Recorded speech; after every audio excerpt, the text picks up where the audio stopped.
works as I follow my Father's works. Make it to the kingdom and it's gonna have a lot of perks. Our time on earth, our people feel a lot of hurt. Stuck in our sins when we gon' realize that's not gonna work. The clock works, but the hourglass moves slow. Don't waste your time and watch your every move, bro. Go plant a seed and pray the Lord to make it grow. Get at that darkness and go and let your light show. You far from home, just follow the path of Chef Road. This life's a test, just make sure you do your best, bro. Invest in the kingdom and try to build your escrow. The eagle's watching, so go protect your nest, bro. The devil's lurking and he coming for your next soul. Put on your armor and don't forget how your chest glow. The water's moving and I'm caught up in the current flow. Your life's confusing cause you caught up with these current hoes.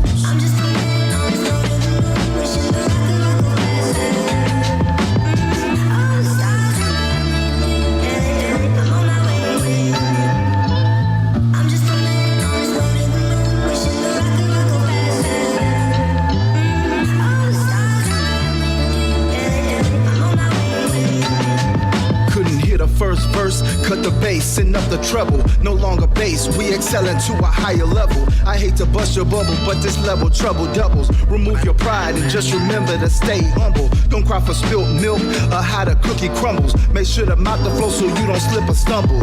Don't let the stress you under stop your hunger. And you can't skip the line, wait for the Lord to call your number. Be patient cause your tribulations only make you stronger. Get stuck in folly, then we only have to wait here longer. The world is yours if you prepare to go and conquer. God wrote the script and for this act he get an Oscar. I turn the corner, I really hope that I ain't lost you. Think about your stubborn mind and everything it cost you. The Lord's spirit overflowing, make sure your sins washed you. And if we stick to unity, ain't nothing that can stop us. I'm just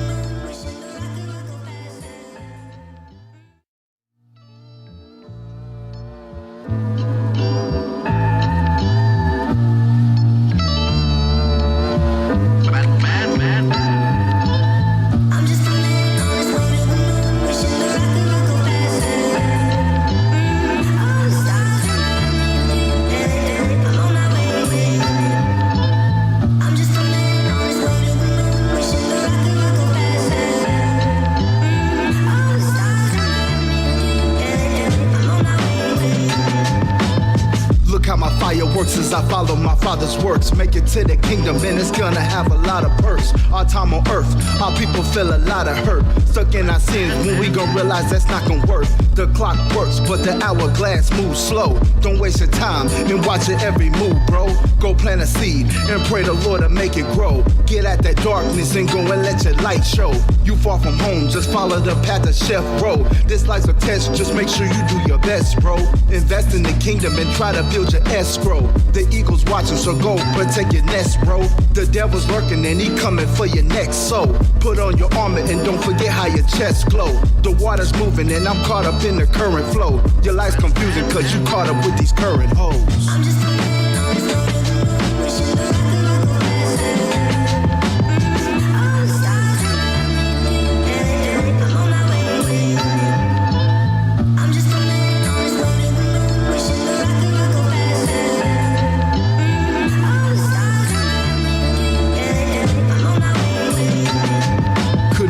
first verse, cut the bass, send up the treble. No longer bass, we excelling to a higher level. I hate to bust your bubble, but this level trouble doubles. Remove your pride and just remember to stay humble. Don't cry for spilt milk or how the cookie crumbles. Make sure to mouth the flow so you don't slip or stumble.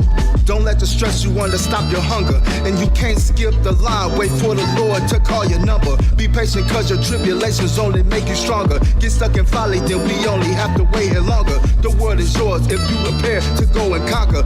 God wrote the script and for this act he get an Oscar. I turn the corner, I really hope that I ain't lost you. Think about your stubborn mind and everything it cost you. The Lord's spirit overflowing, make sure your sins washed you. And if we stick to unity, ain't nothing that can stop us. I'm just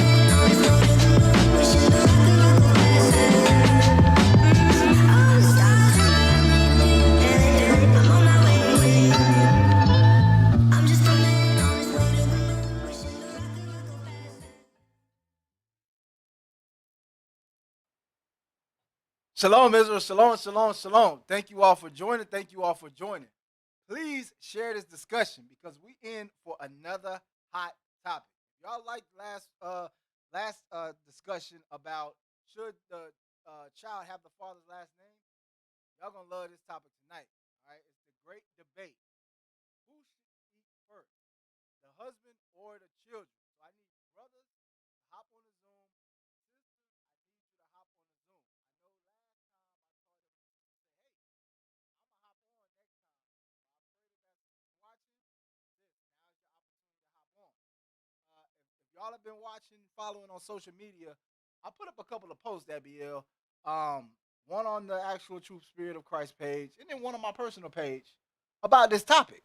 And we had some good dialogue going. You know, brothers and sisters gave their feedback about, how they felt about the topic, whether, the husband should eat first or the children should eat first. So those same people, I want you to keep that same energy and let's discuss it, all right? Because this thing is a very hot topic, and we're gonna go into it, all right? So like I do every week, Abiel, how you doing? How you doing, brother?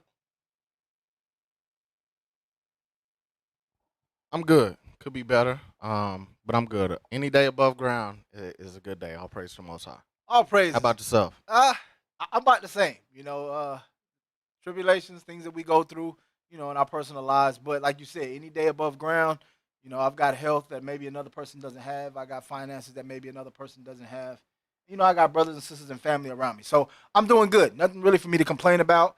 Just, get better each and every day. So I pray that you brothers and sisters out there in the YouTube and Facebook world are doing, well as well. I hope y'all are doing great. I hope y'all are, enduring and striving to get better each and every day. All right.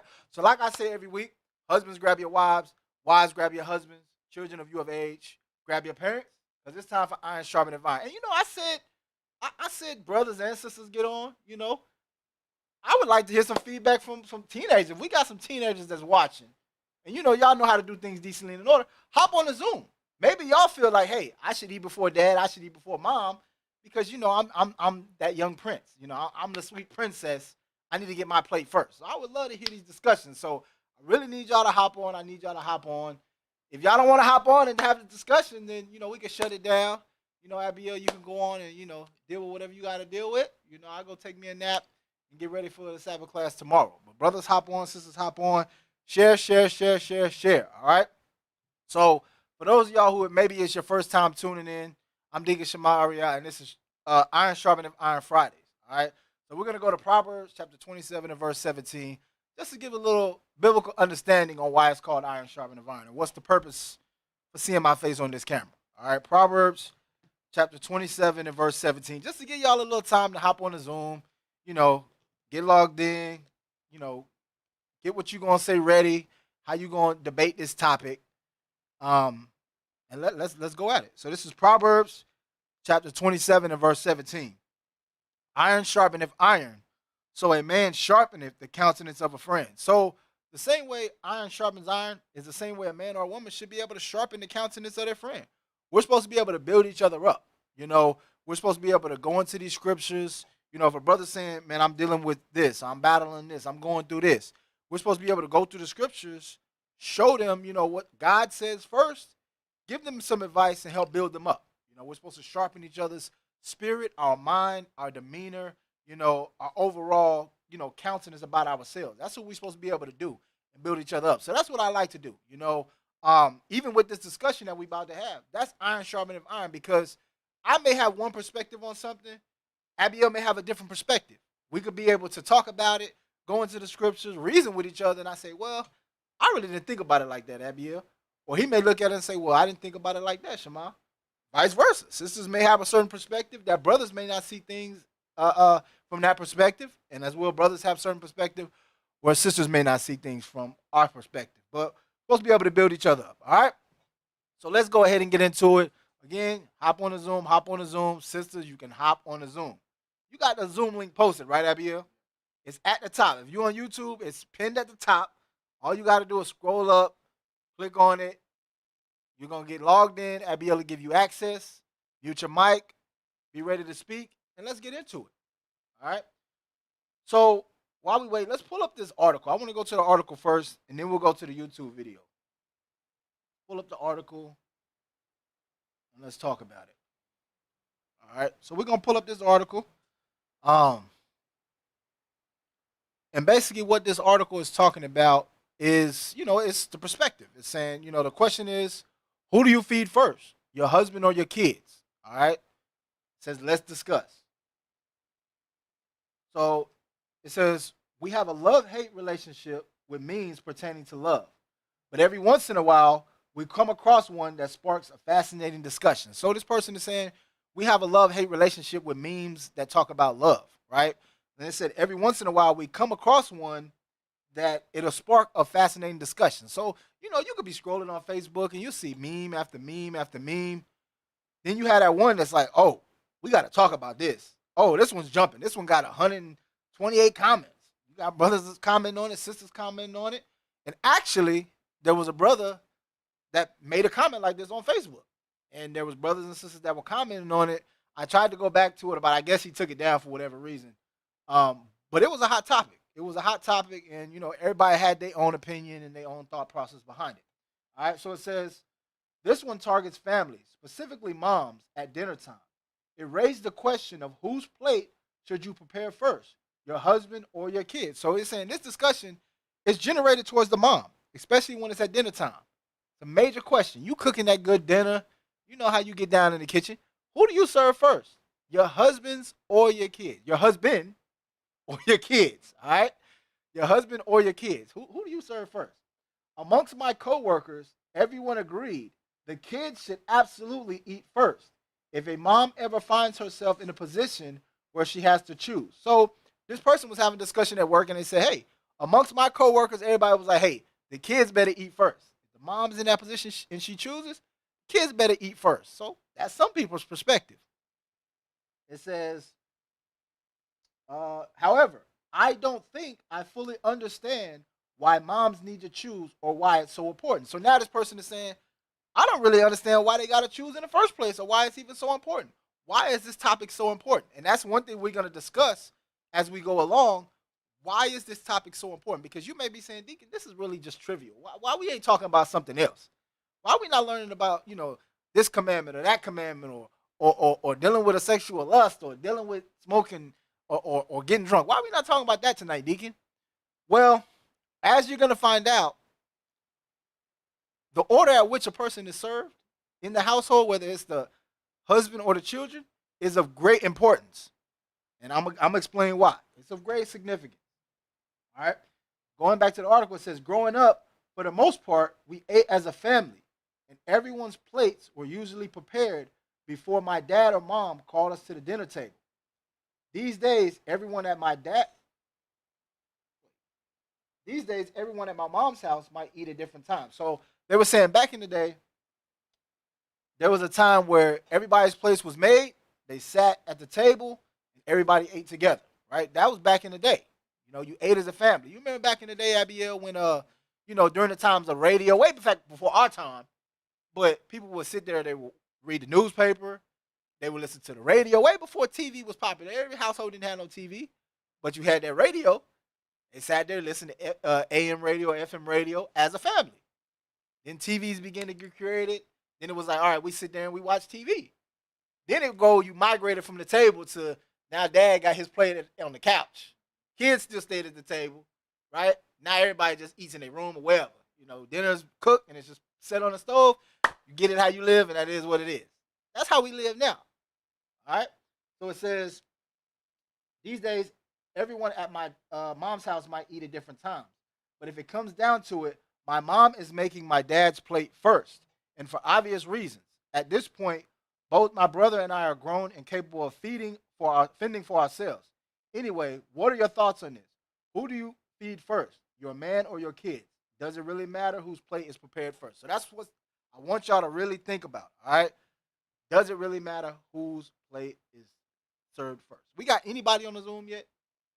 Anybody? Nobody on the Zoom yet?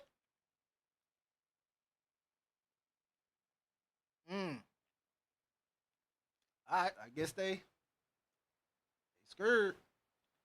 All right, let's play the video. Whose plate should you make first, your man or your kids? All right.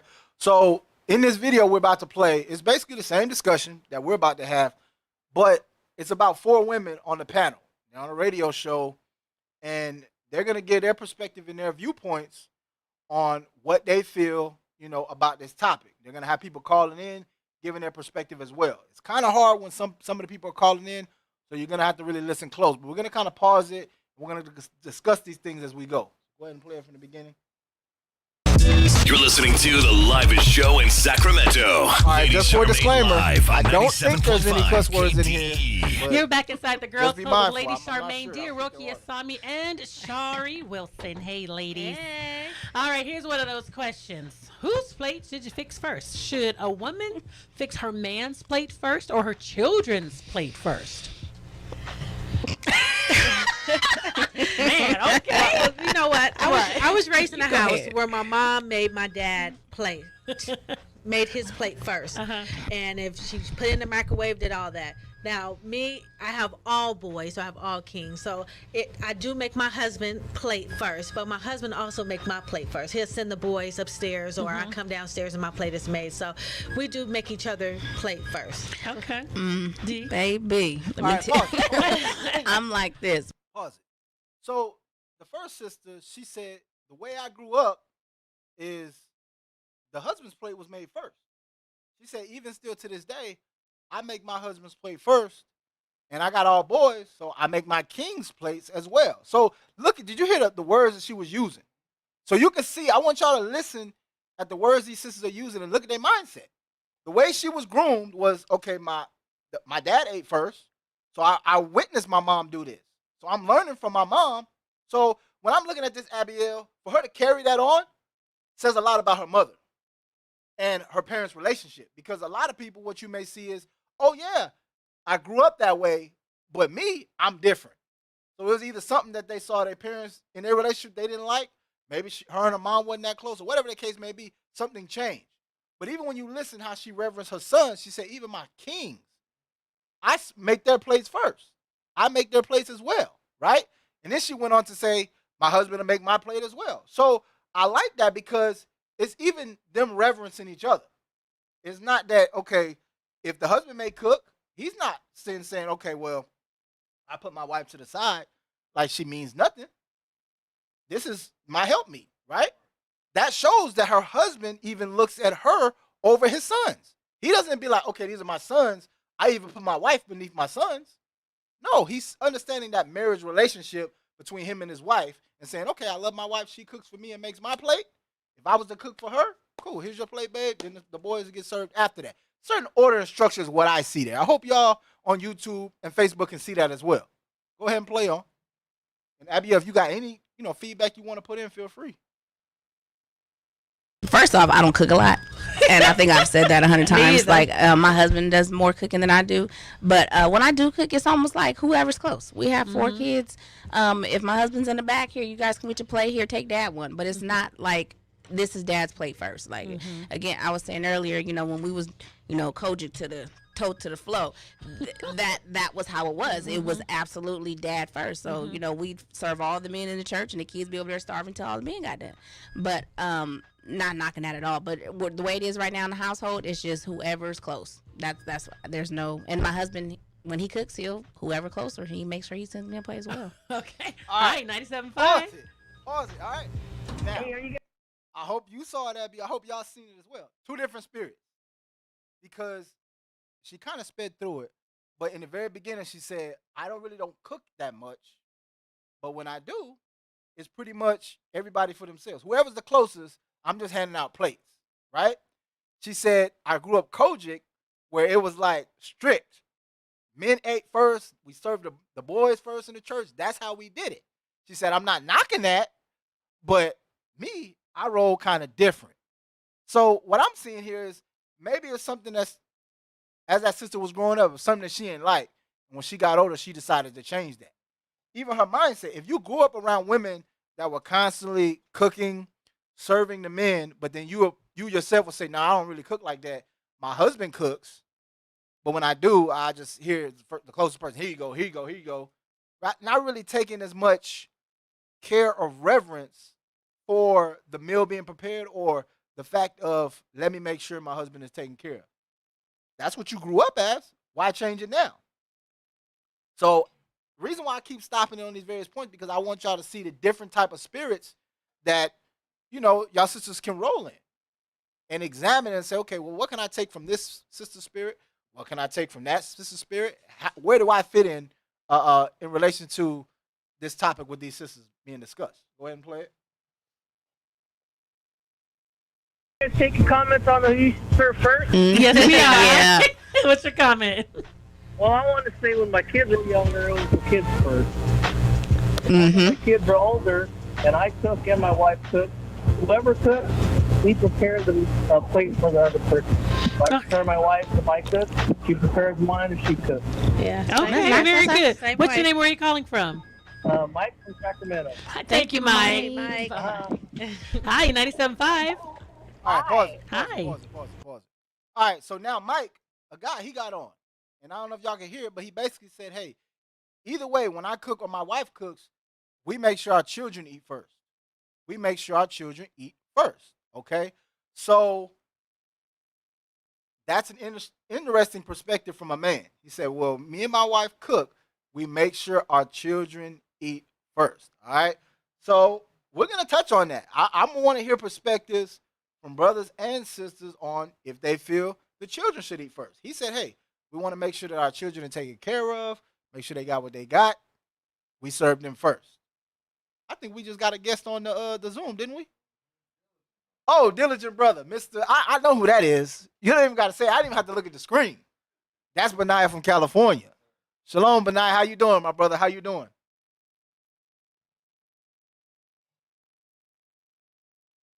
I don't know if he's fully in, but, once you fully set up, you got your audio going, and your video on, let the people know how you're doing. We're going to play the video a little bit longer and get another perspective. And I want to hear from my brother Benaiah. Okay, so I respect everyone's decisions and choices and how they decide in order that they feed their household. But in my household and the way we were raised, you feed the children first. They get their plate, you sit them down, you get them situated, then the grown folks eat. All right. That's how you do it. We are responsible for the children, whether you are the money maker, whether you work the hardest. We produce the children, so we need to make sure they are nourished and fed, and then we can sit down and relax and eat our food. All right. What's your name? Where are you calling from? Sacramento, from San Jose. Well, thank you so much for All calling right, in. pause it, Abby. Pause it. Now, this sister, I don't know if y'all heard the tone of her voice and the actual words she used. She said, in my household, we feed the children first. The way I was brought up and the way I was raised, that's how it's been done. So when I hear a sister say that, that kind of makes me think she's the one running the house. Because unless her and her husband just been on that one accord and she found a man that was raised the same way as she, it sounded like she's saying, hey, this is what I set forth. I don't care what my husband says. I was raised like this. The women I came up under were raised like that. And that's what we've always done. So I'm the one that's feeding and cooking the meal. I'm going to make sure that the kids eat first. You got something, Abigail? Yeah, it look like Benaiah's getting himself situated. But Okay. before he comes on, what you're seeing is the roles reversing.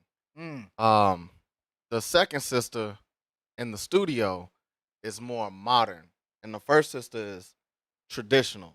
Right. The first Very one. traditional. So yeah, what you're seeing is the roles reversing, man. The women want the men to put in half of the work in the household, but duties that the man is supposed to do, like the lawn, taking out the trash, if intruders come in the home, that's solely on him. Yeah. There is no 50-50 with no that. 50-50.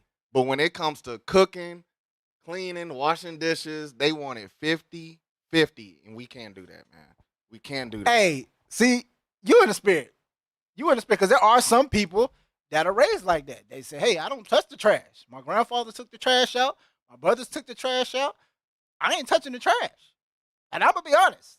My wife don't like taking the trash out. She would just let it sit there and, okay, if I don't take it out, that's what a man's job is supposed to do.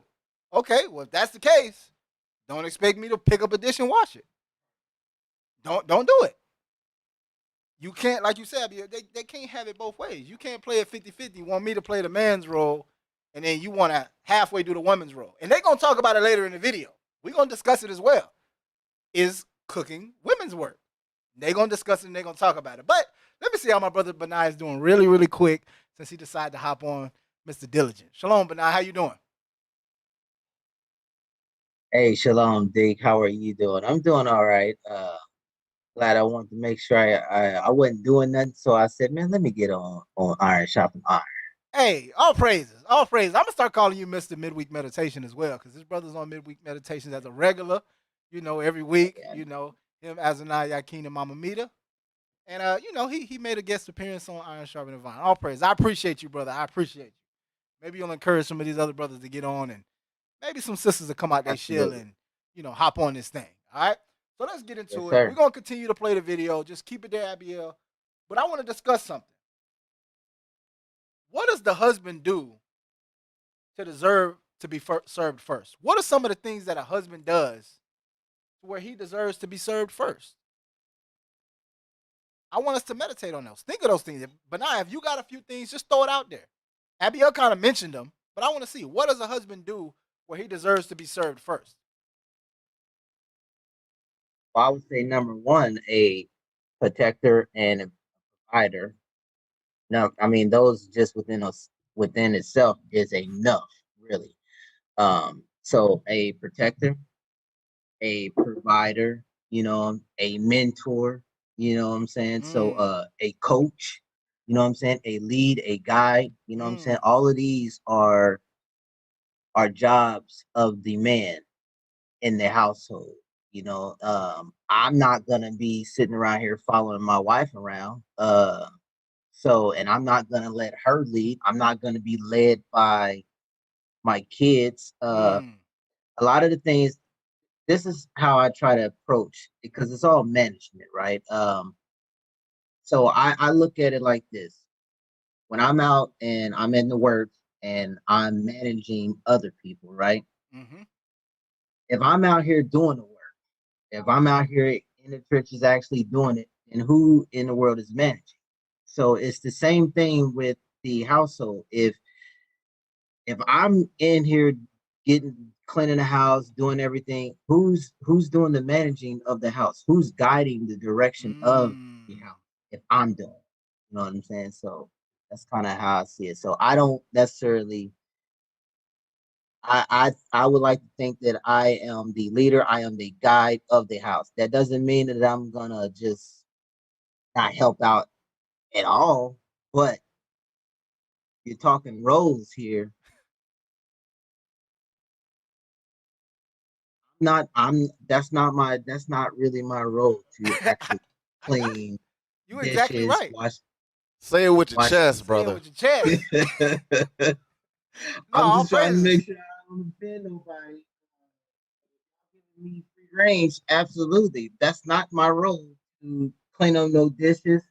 Um, like it's my job to, like, I sit back and when I come home, like, I don't want to do nothing. Like, I call everybody for everything because I don't want to move. Okay. And that's not me being bad. It's just,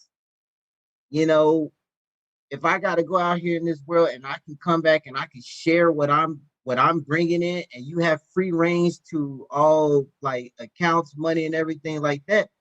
Yeah, I've done my job. It's time for me to rest. All praises. I'll So I'll okay, leave hold it on. there. Hold on. You said a lot. He said a mouthful. So I'm gonna try to deal with everything he said. He said, hey, because remember the question was, what does a husband do to deserve to be served first? He said he's a protector, provider. He said that was enough right there. Protector and provider, that should be enough. But he's a teacher, mentor, coach, right? Then he said he goes out, he does all, he's working, he's a manager. He's managing the house, right? All great points, right? Some sisters may beg to differ, because when you said, okay, some sisters say, hey, I work too, because there's some households where they work. I don't know. Does your wife work, Benaiah? Not at the moment, but I just want to put something out there real quick. Even when my wife decides to work, we agree on it. If my wife cannot keep up with the house or things that's necessary to the house, either she's gonna have to find maybe another job that will allow her to do that. She's gonna have to she's gonna have to quit, and I'm gonna have to figure out how to bring extra income in. That's just what's gonna happen. And I would assume that's because in your eyes, your wife's main job is being at the house to maintain it, correct? And if she can't, Yes, sir. okay, while you're managing the household, meaning making sure everything is structured and ordered the way you desire it to be, you expect her as your helpmeet to be there maintaining it under your instruction. Okay, all right, because there's some sisters that will say, well, I work too. So if I work, then my husband should be making my plate. But that's the mindset that you sisters got to get into. Certain men, when they order their household, they will allow their wife to work. But in certain men's mindset, their wife's first job is maintaining that household. If you can maintain the household and work, feel free to do that. But that doesn't mean that because you work outside of the house, you therefore get to slack off on the job that I already have given you. Therefore, if I want to be served first, I should be served first. Because some sisters will say, hey, I'm the one that I maintain the house. I make sure the kids are cleaned up. I make sure the things are in the refrigerator, with the money that the husband gives. But they'll look at the house as their domain because that's where they mainly are at. So they feel like the way I order and structure the house while my husband's not here, if I decide to, hey, the kids eat first because that's the way I ordered and structure it, then it is what it is. But that's different mindsets. The mindset when a woman is following her man versus when a woman feels like she has her own way of going separate from her husband and chooses to order things separate. If that makes sense. All right. So I like that. He said provider, protector. I want to talk about that because some people will think that it's very important for the children to eat first because what? They don't want the kids to go without, right? But I really want y'all to understand something. Even if we were in a time of famine, and I really want y'all to think about this. If you were in a time of famine, you have a 3-year-old, a 6-year-old, and an 8-year-old, right? Who do you think it's wiser to feed first in a time of famine? Now think about, I don't want you to just think about your household. I want you to think about the mentality of people during a time of famine. We're going to start with a scarcity mindset because that's where I think about when people say kids got to eat first. All right? So, Abiel, when you think about a time of famine, if America went to a famine right now, what would the characteristics of people in America be? How would people act? Oh, you saw a preview during this pandemic. You'll see long lines outside the grocery store. Right. Toilet paper be gone, sold out. It'll be chaos, straight chaos. Okay, so in that chaos, right? If we make it in the grocery store and there's one can of beans on the shelf, and it's me and you, Abiel, we not brothers, we don't know each other, but you got a family to feed, I got a family to feed. And we meet each other and we both reach our hand out for that can of beans. What's it gonna be like? You can be honest. We talking hypothetical. We not in the truth. We just it's hypothetical. We worldly. Right, what's it gonna be like? What's it gonna be like? Be honest, right? Honest. Yeah, you gonna have to catch this fade, man. I'm gonna have to catch the fade. Yeah, I gotta feed my. You gonna have to catch the fade too, because we laughing and joking, but honestly, that's what it's gonna be, and the strongest is gonna survive. Now, if I hadn't ate in days, Abiel just ate. Abiel already got a little bit on me. He's a little bit, it's gonna be a little bit harder. Those are my beans. Huh? Those are my beans. If you hadn't eaten in days, those are my beans. He said if I ain't ate in days, those gonna be his beans. So what am I gonna have to go home to feed it? I'm gonna go home, right? And I'm gonna go home to my wife and be like, well, the other can of beans that I was going to get so the kids could eat first, I couldn't get it because Abiel made me catch this fade. But if she would have sent me there, with a little strength, I would be able to protect and provide for my family.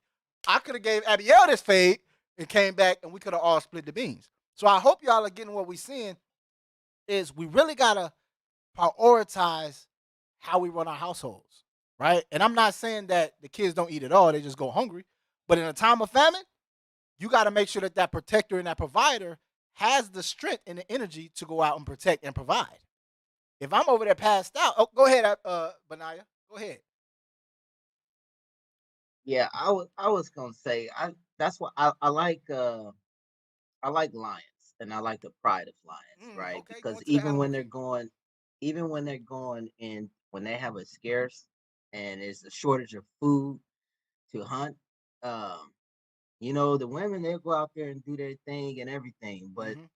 the king, which is, what I'm saying, the male lion, Right. soon as that prey is caught, I mean everything. He gets his share first on top of everything. Why? Because that male lion knows, and all the pride knows, the lioness, they know that he has to keep his strength up so that he can protect the pride from other invaders. So that's what I think about when I in our own in our own selves, in our own house. That's how we have to be. And I like the fact that you use that analogy because I like watching the National Geographic as well. And a lot of things that people don't understand about lionesses when they go hunt is the common misconception is that the lion is just sitting under the tree or he's back at Pride Rock. No, he's on the hunt with them, but he's on the outskirts. So they will hunt game that they can catch. So it'll be maybe 2 or 3 lionesses together. If they're gonna go out and get a gazelle, they'll get the gazelle. The lion doesn't get involved in that as long as they can take care and do what they got to do. But once those lionesses go out and they want to get that elephant or a rhinoceros or something that's a little bit bigger and they're having a hard time taking it down, what do you think the lion does? The lion comes in and gets that knockout punch and makes sure, bam, we make sure we got this kill. So he's there. Same thing. If I'm the one going out and provide and bringing home the food, I'm giving you the means, the ability to make the food. Shouldn't I be able to eat first? Otherwise, if I don't, you're going to complain. If I sit at my house playing video games underneath the tree at Pride Rock and say, hey, go out, go work, do what you're going to do. I'm going to play NBA 2K. You're going to come home and be upset. But if I'm going, working, breaking my back, making sure I bring home the food, give you my check, because the older generation knows about this. I wish my brother ShamaAriYah was on, because I'm pretty sure he would say, yeah, I make the money, or my grandfather would make the money, give his check to his wife. Certain people did certain things because they knew I give it to her. She's going to take care of the household bills, do what she got to do. I brought home the bacon already, or the lamb. I brought home the lamb already. Make sure I get my just due first. All right? So I want to go to 1 Timothy chapter 3, verse 1 real quick. Because remember, the question was, what does the husband do to deserve to be served first? All right? 1 Timothy chapter 3, verse 1.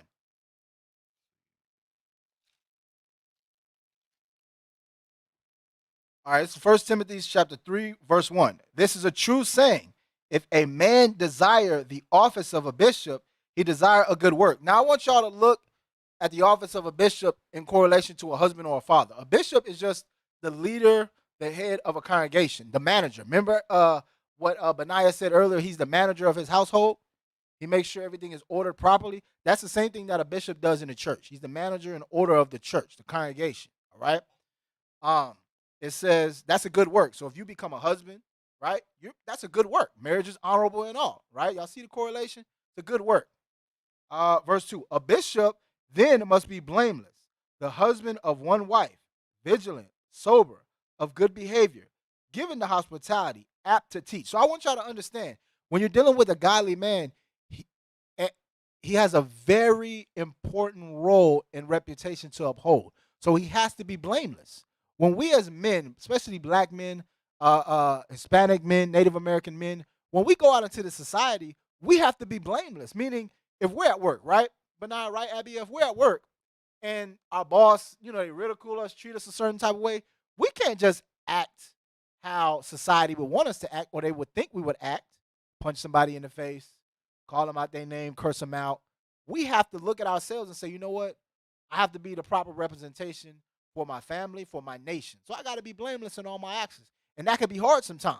Sometimes we want to lash out. Sometimes we want to let somebody catch this fade, but we can't do that all the time. We got to be blameless. So you sisters got to be mindful that when your husband is going out and he's, conducting himself in the workforce, he has to be blameless. He has to worry about, when he's driving to work, is make sure his registration is on point, make sure he has his insurance, make sure he's driving properly, and if he does happen to get pulled over, make sure he's respectable to the cops so he doesn't get, shot down in the street. We got to be blameless.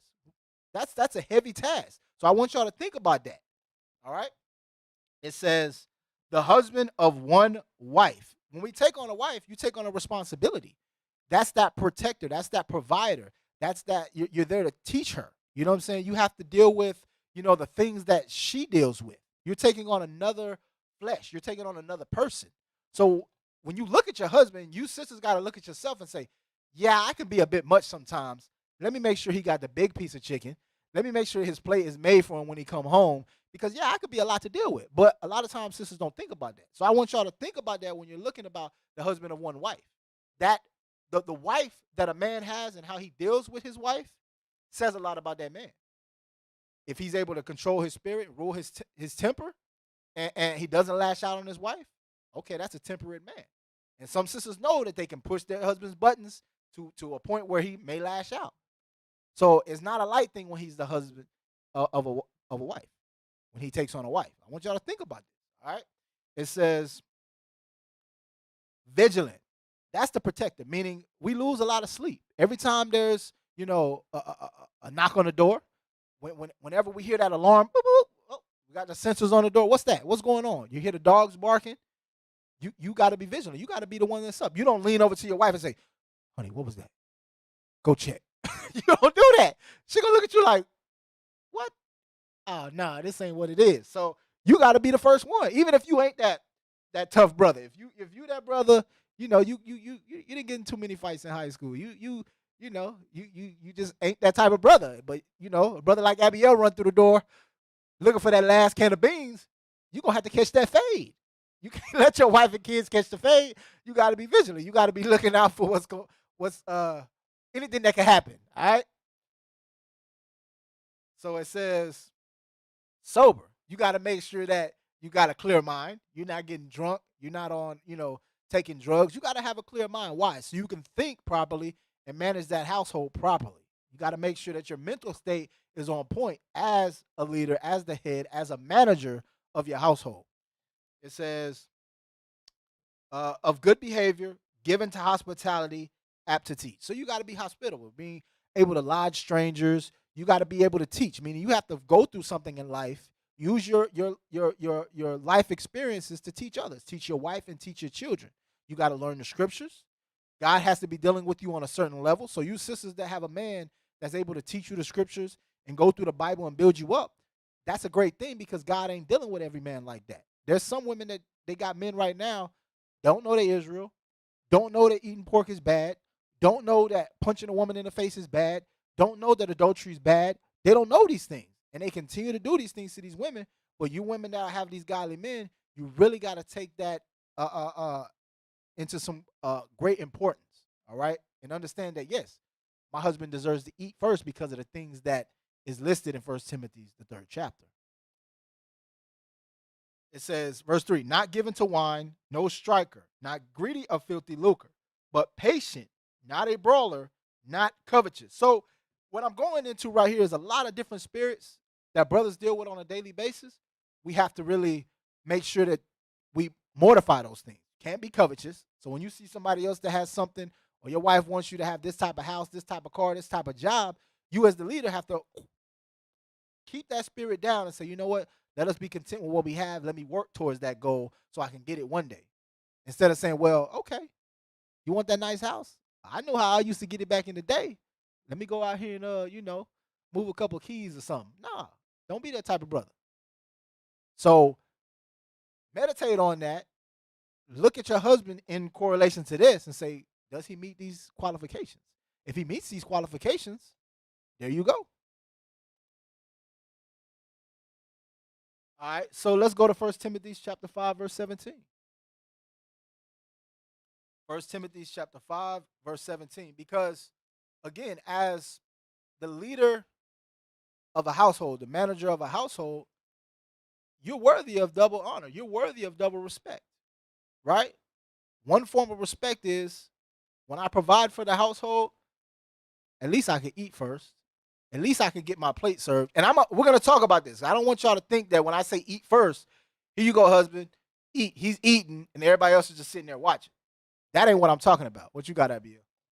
Yeah, I'm glad you touched on that again, man, because when this topic is brought up, women, I'm going to say women because it's general, because this is what the mentality is in the Western world. Right. Women just go, it's either black or white.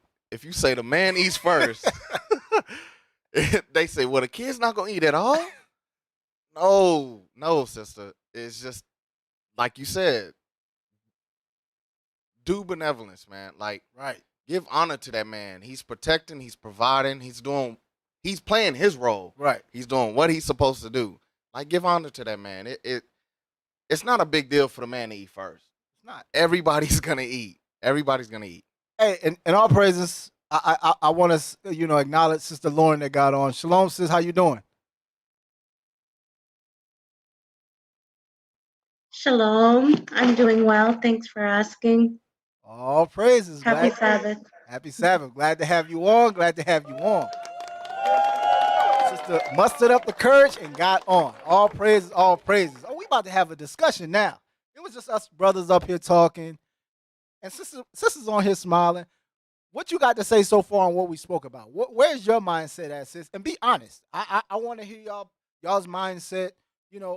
Where are you at with it? How were you raised? What's your thought process on who should be served first?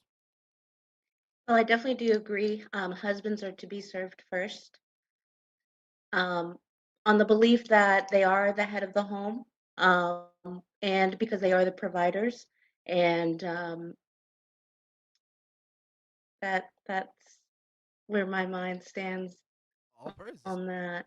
All praises. So let me ask this: is that something you learned coming into the truth, or were you raised like that? Is that something you saw from maybe your mother and your grandmothers? Well, it's something that I've believed from the beginning, in following the faith or being in the truth. That I've always believed that husbands were to be served first. All praises. All praises. All praises. Thank you for your feedback, sis. So let's go to 1 Timothy chapter 5, verse 17, real quick. 1 Timothy chapter 5, verse 17. Let the elders that rule well be counted worthy of double honor, especially they who labor in the word and doctrine. So again, we went to 1 Timothy 3 talking about a bishop. Those are the elders that are ruling or managing the congregation. So the husband is the one that rules or manages the household. So if he rules and manages the household well, let him be counted worthy of double honor, meaning he has respect from his wife, he has respect from his children, and then other things. Let's go over and above for him, for the fact that he rules well. And what? How does he rule well? Because he labors in word and in doctrine. He's leading us according to the scriptures. So, sisters, when you have a man that's leading you according to the scriptures in word and in doctrine, that's something that's worthy of double honor, because he understands he's held accountable to the commandments of God. He has to follow the lead of Christ. He can't just do his own mind. Because again, there's some men who before they came into the truth, they were whoremongers. They were into adultery. They weren't into monogamy. I got this woman over here, I got that woman over here. But if he comes into the knowledge and now he says, okay, I take you as my wife, that I can't have nobody else on the side, and he's living according to that, wouldn't you want to make sure that man gets his plate first? Because I'm going to tell you like this, sisters, and we're going to go back to the video in just a second. If you won't make your husband's plate, there's some sisters that will. So let's go back to that video real quick, just so we can talk about that a little bit.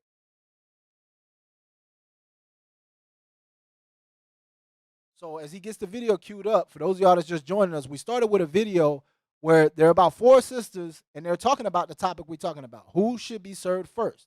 A couple of the sisters gave their opinion. You got people that are calling in. They're giving their opinion on, things, how it is in their household, maybe how they were raised. So we're going to start the video where we were at, and we're going to hear a little bit more about, how they feel about this discussion. All right. Y'all have a good Bye-bye. evening. Bye bye. And it's usually like that for holidays. So we just had Labor Day weekend, and so we had a big cookout. And the first thing you hear somebody say, "Y'all get the kids out the way first. Let's fix these kids' plates." And so everybody just in there fixing the kids and moving them on. But for a certain order in my household, whoever's who's ever around, and then my husband and when it comes down to holidays like that, I really fix my husband plate first. Only because when it's at our house, he's the one that's running around. He's cooking. He's making sure the turkey gets done, and that's the worst thing is to get all ready to eat and you have no food left. Yeah. So pause it, Abigail. First, but you know what we try to do. So it was two sisters. The first one said, they start talking about, wicked holidays, right? And the sister said, for order in my house, it's basically whoever, I'm just going to get anybody out of the way so I can make sure everything is done. So in her mind, that's a sense of order, meaning just so I can have some order and structure. The first one there, you get a plate, you get a plate, you get a plate. Make sure it's done and out the way. Then the other sister said, I make sure, even especially during the holidays, I make sure my husband eats first, or he has his plate set aside because he's cooking, maybe he's grilling, he's maybe, entertaining, he's moving around, he's doing a lot. And she said it would be bad if, while in the process of doing all that, he then therefore doesn't have a plate. So you got to think, like Benaiah said earlier, he's the manager of his household. His work doesn't stop when he gets home. Even though he may want to kick his feet up, even though he wants to relax from his actual job, he still got to manage the household. He still got to make sure that the kids do their homework. Did y'all listen to your mom? Because mom has reports of how the kids acted if she been at home. I know when my mom was there, I'm going to tell y'all daddy, she was giving him a report. So his job wasn't done. No, now I got to whoop this boy. Now I got to whoop these girls. Or maybe I got to teach them a lesson. Now we got to sit down and have a long discussion or a talk about something I didn't plan on having a discussion about. His job don't stop. So let me make sure that he eats, right? So go ahead and play on. Our family too, we try to have a family style eating to where we place everything at the table and then we pass things around. But if I'm upstairs or my husband upstairs, I'm definitely going to make sure he gets a plate. Now, do you guys believe that it's a woman's work? I was at a not necessarily an event, but I heard a lady say this is woman's work, so women should serve all the men because this is women's work. Because a young lady had made a comment about somebody that the man can come in there and make his plate. When she's on, this is women's work. We do this. This is women's work. How do you feel about women's work? No. All right, is making plate. We're not even gonna hear that. I want to hear y'all's perspective. So the question was, is this woman's work? Is making plates women's work? And hey, Abby, I know you heard the sister. She was like, Which sister was that? Was that the first sister? Because I can't see it. Was that the first sister that was like, I barely even cook? I don't remember. No, that was the second sister that said that. It was the second sister? That was the one. She barely cooked, yeah. Right, it was the second sister. Yeah. So that wasn't the same one that made that little noise. Yeah, that was. It was the that same. was her. So yeah, that was. You can see her mindset. She is not. Remember, she said I was raised Kojic. I think that's the one that said she was raised Kojic, and it was strict, and that's how it was in the church. But now the way she in her house, so she don't deal. Her mindset is like, nah, I'm not with that archaic, so quote unquote archaic way of living. I'm modern. We don't do that. I work outside the house. My husband works outside the house. He cooking for me. Nah, that's not women's work. So, how do you sisters feel? Do you feel like it's women's work? And be honest. Again, be honest. If you feel like, maybe, think times have changed. But now, you feel like that's women's work? Absolutely, Dick. It's definitely. Oh, but now I'm about to get some hate mail. He about to get the hate mail. He said, absolutely. But I just want to make it clear, though. It is, it's almost like if the woman, if you not really, how about you go and bust your tail at a like a horrible break your back job, you know what I'm saying? And then you come back and say, is this woman's work or is this man's work? Most likely you're gonna say, this is man's work. A woman ain't supposed to be doing this back breaking. But Benaiah, you got to remember what you're dealing with. You're dealing with the modern woman. You remember back in the day, with the Michael Jordan commercial, I can do anything you could do better. It was Michael Jordan and Mia Hamm. I could do anything better than you. Every shot he shoots, she's shooting it. That's the feminist movement. That's them moving to that mindset. I could do anything a man could do. So they're going to say, yeah, I work construction. There's some women that work construction. Yeah, I do men's work. Very small, but Abby, there are some women that do that. They'll get on here and they say, I can do that. So I don't believe it's man's work. So I would say there are there are a couple of women out there that go out and they get into these types of jobs. But when I'm speaking like women as a whole. Majority of women would look at that job and be like, no, that's the job of a man. That's what I'm saying.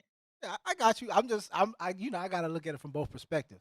So, since Lauren, what do you feel? Do you feel like it's women's work? Yes, I do. And a matter of fact, I feel like women should look at it as being an honor to serve their husbands and to do that work. Unfortunately, we are in an era where there is this feminist movement, and women feel this sense of entitlement that even though they are in perhaps a strenuous job, that they feel entitled to be served first or to be served in that manner. But again, I myself, being in labor force or being in construction, that still does not um,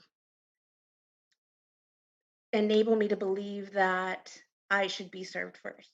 Again, I think it should be an honor to be able to serve your husband first. All praises. Well said, sis. Well said. And I like the fact that you use the words, it should be an honor because, sisters, think about this. When it comes to serving food for your household and for the men of your nation, you're putting nourishment into their bodies. Now, some men can cook. Now, I'm not taking that away from them, but I'm going to be honest. Anytime I've ever cooked for my family, whether for my wife or my kids, most of the time they don't eat it. They may eat it just not to hurt daddy's feelings, but especially when you got teenagers, they will be like, "Who cooked?" Oh, no, I'm good. I'm not eating. And I don't. It don't hurt my feelings. I may get under my skin a little bit, but I tell my wife, "See, that's why I didn't want to cook because it's not the same. She puts a certain love into it, and I'm trying to put the love into it, but it ain't the same. Like she's making sure, it's flavored properly. She's portioning it out. She's doing it the right way. So when mom cooks and she cooks the certain meals they like, oh, they gonna eat it up. But God ain't blessed me with that gift. So you sisters, don't let the modern woman's mindset overcome you. Even if you do work outside the house, it should still be an honor, like Sister Lauren said, for you to be in that position to feed your husband. You're giving your husband that strength. When people look at your husband and your husband looks like he's in good health, he's in good strength, he's got a good physique, people will look at him and be like, well, he obviously is nourished properly, so he's got to have a woman. So if they look at him and you should be able to look and say, okay, I was a part of that. But if your husband's over there looking frail, his skin is all patchy, his eyes are all yellow, you know what I'm saying? He's got certain body odors. It's either because he's eating out a lot or you're not putting the right things in his body. So you're going to be a reflection of what your husband looks like. If he's out of shape and overweight, are you not feeding him a proper diet? So you really got to take it as an honor to be able to feed your husband and give your husband the things that he needs. Because honestly, and you sisters that's not married or you're newly married or maybe you may be married for a while and really haven't learned the art of cooking and serving food, and you wonder why your husband's always like, hey, let's get it takeout, it's because he understands that he wants to put, the right things in his body, and maybe what you cooking to make the right thing. So take it as an honor. Be willing to serve your husband because I want to put this out there as well. Remember, he's the protector of the household. What's the easiest way to take down a protector? All I got to do is put something in his food. So if you're not willing to serve your husband, but another person's willing to serve him, the other nations, another woman, that can therefore take your protection out. But I want to go to a scripture to show that even during the time of Christ, women served the men. Let's go to Luke chapter 10 and verse 40.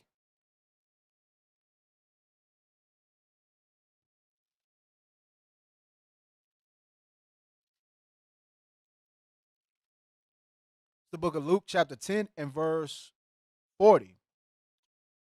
I'm gonna start at verse 38. Now it came to pass as they went that he entered into a certain village, and a certain woman named Martha received him into her house. So Christ and the disciples, they went into the village of Martha, and she received him into her house. So Christ is going into Martha's house.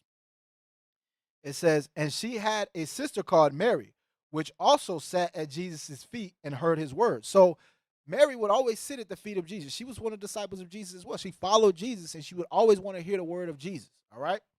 It says, but Martha was cumbered about much serving, and came to him and said, Lord, does that not care that my sister have left me to serve alone? Bid her therefore that she help me. So I went to the scripture to show you that while they were teaching, while Christ was teaching, and some people were being instructed, the women were in the background serving, making sure the men had everything that they needed. Because when you read the scriptures, the men, and as y'all can know during some of my classes, other Elder Uzziah's classes, sometimes they can go long. We could teach 3 hours, 3+ hours. You could teach for a long time. So in that process, you get hungry. So their women were serving at that time. All right. And she was upset because Mary wasn't helping them serve. She didn't be like, hey, can you get Thomas to come over here and help us serve? Can you grab one of the disciples? Because, men can serve themselves, Jesus. They can serve. Nah, she was like, hey, why you ain't making Mary come serve with us? We doing a lot of serving. Make her come serve. So that was something that was honorable. She wasn't complaining that she had to serve. She just wanted more help doing it. She felt that that's where the other women should be. And let's find out what Jesus is going to tell her. Verse 41, and Jesus answered and said unto her, Martha, Martha, thou art careful and troubled about many things, but one thing is needful, and Mary have chosen that good part, which shall not be taken away from her. So he's like, you're worrying about a lot of different things, but the thing that's needful, she's chosen that good part, and I'm not going to take that away from her. She's chosen to sit at my feet. I'm not going to take that away from her. He could have been easily been like, yeah, go in there and serve with the women. But he understood that first and foremost, she should be getting the word of God. All right. So I went there to show you that the women did take it as importance in serving the men. All right. So some women feel that it's an old way of thinking. What do you brothers and sisters feel? Do y'all feel like it's an old way of thinking that the women should be served first? I heard, my panel's feedback. What y'all got in the comment section? What you got in the comments? I'm gonna start calling people out. You got Sister Michelle in the comment section. All right, we got Sister Coria in the comment section. What do you sisters feel? Do y'all feel like that's an old mindset that we should not even have no sense of order and structure when it comes to serving? Let's just get the meals out. Let's just all eat. What do y'all feel?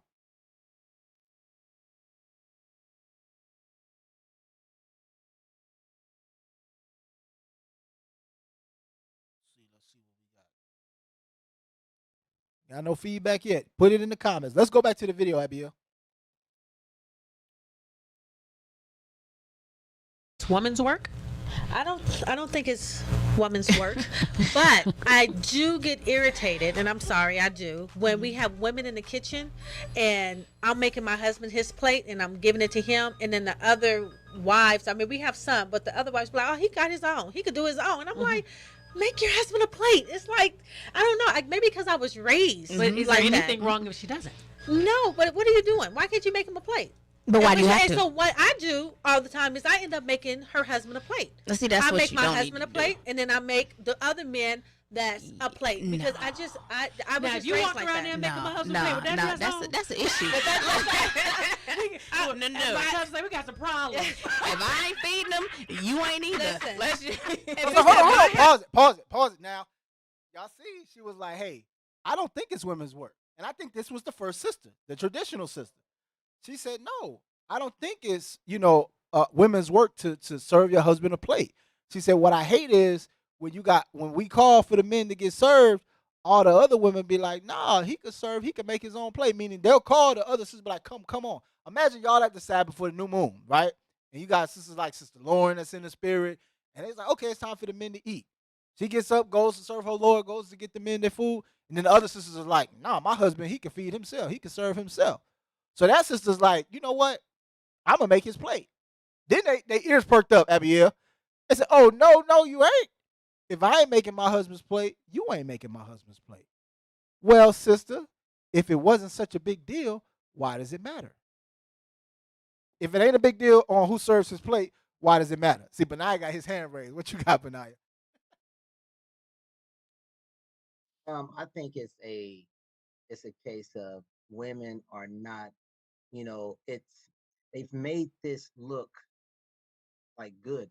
They've made this okay. Now you've been saying, like, imagine if there was a sister, everyone else is feeding their husband except for this except for this one sister, or everybody is one sister. I'm sorry, is feeding her husband, but then everybody else is not, right? Right.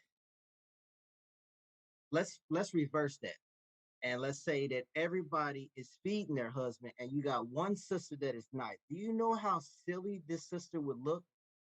For you, everybody would be looking at you. Ain't gonna feed your husband, Mm. and I just feel like this modern society has just made it okay to just kind of like just do whatever to the male figure, and just, you know what I'm saying, why wouldn't you want to feed your husband?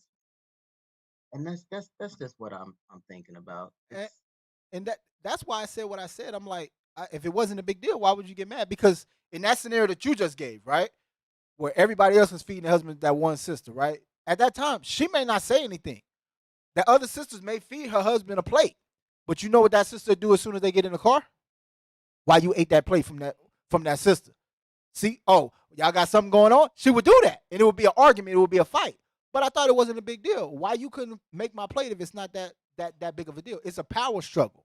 And remember what I said earlier when I asked the question, do y'all think it's a big deal? It's a very big and deal. The plate is not about the food. And what I want y'all to understand, it's about the order and structure within the household. Because remember, the topic is, should the husband get the food first or the children? We went into, things on why the husband should be served first. If you have, I'm gonna switch gears here in a minute. I want to touch on this topic we're talking about right now. If you got another sister, right, that feeds your husband a plate because you're not willing to do that, what other things are you not gonna do for your husband that a sister might be willing to do? And I'm leaving it there, but I want you sisters to think, because you'll think something as small as a plate shouldn't matter, but then when it came to, oh well, I'll feed the man the plate. The sisters got up in arms like, no, you ain't. Not in that dress. I don't know if y'all got to that part in the video, but she was like, you're not gonna feed my husband in that dress. Go ahead and play it. Just go ahead and play it. Y'all gonna see what they say. Pull it back just a little bit and then just play it. Right. And if I'm feeding my husband and he's out there Wow. playing, doing football, or they at the couch sitting down, and I'm saying, fix your husband a plate. I've done it before. I'm like, okay, I'll make him a plate. No. So I throw stuff on them like, hey, what do you want on your plate? I just, Yeah. I don't know. I want everybody to feel comfortable. And I feel like if you're kicking it with the guys, your wife don't want to make you a plate, oh, well, let me just go ahead and make it. No, it's different. For me, if we're out at someone's house, absolutely. That is no Pause it qualms about real it. I'm quick going to before make they go sure, on. hey, honey, I got. I want y'all to hear what she said as well, because I want y'all to think about it's more than just about the food. When you're making somebody's plate and there's a multitude of different food, she asked, what do you like on your plate? So now she's getting to know your husband in a certain way. She's beginning to learn his likes and his dislikes. She's not just throwing anything on the plate. What do you like on your plate? Oh, he don't like the greens. He don't like this kind of, he likes this, he likes that. Making a plate for your husband, sisters, is it's an intimate act, believe it or not. It's because, and I'm going to wish my wife was on here, because she will know, especially when we're in previous organizations, she was over the kitchen, she would know certain things that I didn't want on my plate or certain things I wanted on my plate. And she would make sure that, okay, make my husband's plate, she'll write my name on it, and she'll put it aside. This is my husband's plate. Take it to him because it's a certain way. If it's not a certain way, I'm like, it needs more salt. It needs more seasoning. It needs this. It needs that. And it'll have to get taken back to her. So she'll make sure that my plate is made a certain type of way. Because if it's not, and I'm sitting there waiting for this meal all day, I'm like, oh, what is this? What is this? Certain meals, like, even when she's teaching our daughters to cook, certain meals, okay, yeah, they can learn how to cook that. Other meals, stand over their shoulder and teach them how to cook it. Meaning you're making sure that they're putting the right things in it, because if you just left them to themselves, right? I'm just going to throw some out there. If it was like fried chicken, oh, y'all just make the fried chicken today, right? And she didn't monitor it, and they were, trying to work through the kinks, and it maybe wasn't the way it should be, where I'm expecting it, I may be a little disappointed in the fact that I was waiting for my wife's fried chicken, but she did an alley-oop and let my daughters make it, which, okay, they're learning, all praises. I could be happy for that, but the whole thing is I was anticipating that versus she telling me prior saying, hey, I'm going to let the girls cook the chicken. All right, make sure you stand over their shoulder. Make sure you know how I like my chicken. All right, she stands over their shoulder. Boom, then I can say, okay, they did a great job. All right, just taking care for their husbands, because if I worked all day and she told me at 12 o'clock noon, I'm making chicken, and then I'm expecting that all day, but she done made a alley-oop and said, I ain't making the chicken, the girls is making the chicken, I'm going to be disappointed, and I'm going to feel like, oh, man. What you got, Benaya? Hey, I also heard something else up in there. I heard that if she was at home, no, she wouldn't. But if they were out and about, I guess over somebody else's house, then maybe you would do it. When I hear that, I hear you just been a fake wife. Then you mean to tell me it's almost you want to look like you're a great wife to everybody else, but and when you go home, you treating this man like he ain't really nothing. Really, That that's was a what I bar. got. Hey, you said something profound right there. There are a lot of sisters that do that. They put on airs at the Sabbath, at these feast days, but when they go home, they ain't making their husbands play like that. They want to look like they doing the wife thing and the good wife and stuff like that, but they ain't really doing that. They're not really doing that. You could tell that a sister really does that, and I'm not saying this is always the case, but a sister that's really, really particular about feeding her husband, especially at a feast day, she gonna make sure that every part of his meal is right. Meaning, first she gonna make sure everything that's put on his plate is right. She gonna make sure he has his utensils. She's gonna check on him multiple times, herself personally, to make sure that everything is the way it's supposed to be. And that's just in some situations, depending on their relationship. Some people, they don't really care about their food like that. Some brothers is just like, put the food in front of me. It is what it is.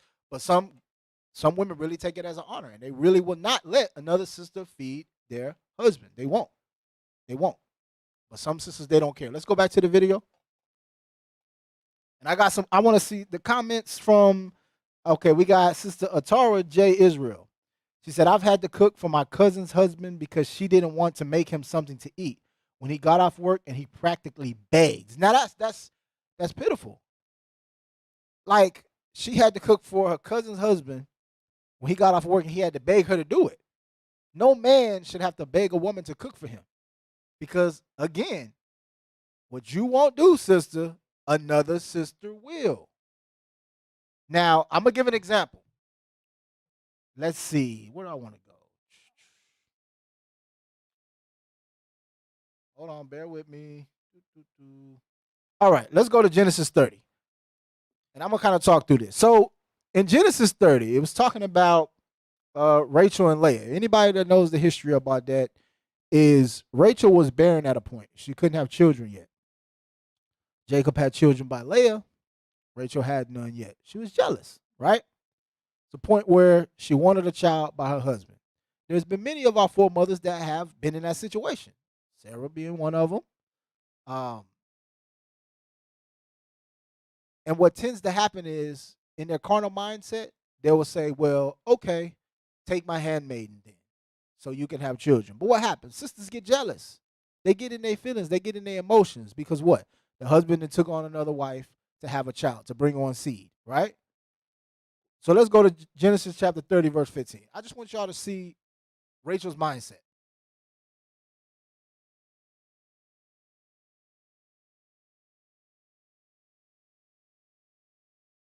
This is Genesis chapter 30, verse. I'm going to start at verse 13. And Leah said, happy am I, for the daughters will call me blessed. And she called his name Asher. So she had just had Asher. And Reuben went in the days of wheat harvest and found mandrakes in the field and brought them to his mother Leah. Then Rachel said to Leah, give me, I pray thee, of thy son's mandrakes. And she said unto her, is it a small matter that thou hast taken my husband? And wouldest thou take away my son's mandrake also? And Rachel said, therefore, he shall lie with thee tonight for thy son's mandrake. So she was like, hey, you can lay with you tonight. Give me the mandrake. So what I'm saying is, what I went to here to show you, sisters get jealous. They get jealous over each other. So let alone one sister making your husband a plate. If he goes and does other things that you won't do, you'll be jealous. You will be jealous. You will be up in arms. And Abiel, I'm gonna say something. Y'all just bear with me as I get my thought process and make sure I want to say what I'm about to say so I can say it properly.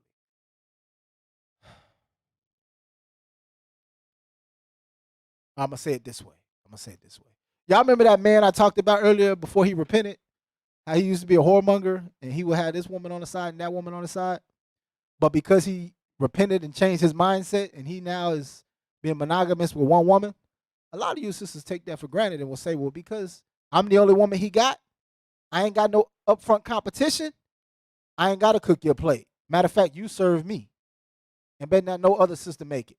But imagine, hypothetically,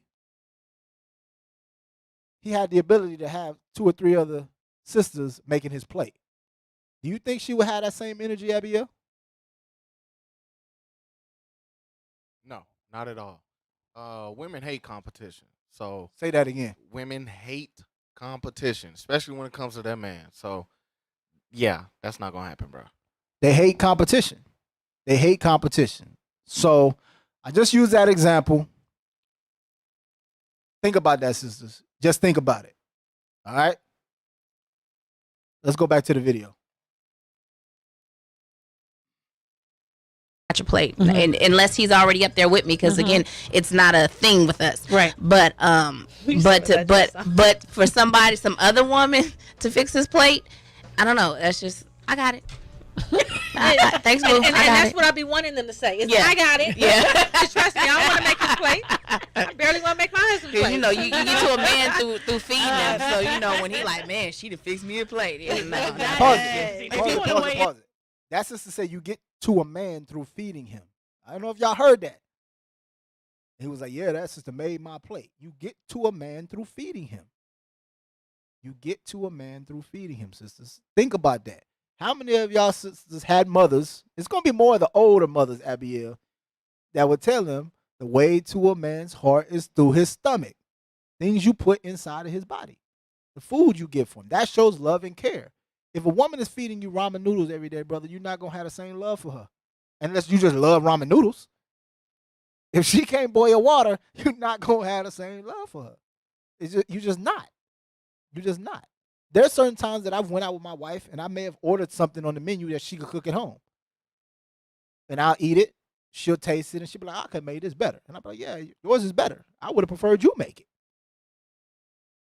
And it's just be honest. I mean, that's the thing I like for my wife to do. I would prefer her to cook and serve me rather than not cook. All right. So let's go back up. How much of that video is left, Abiel?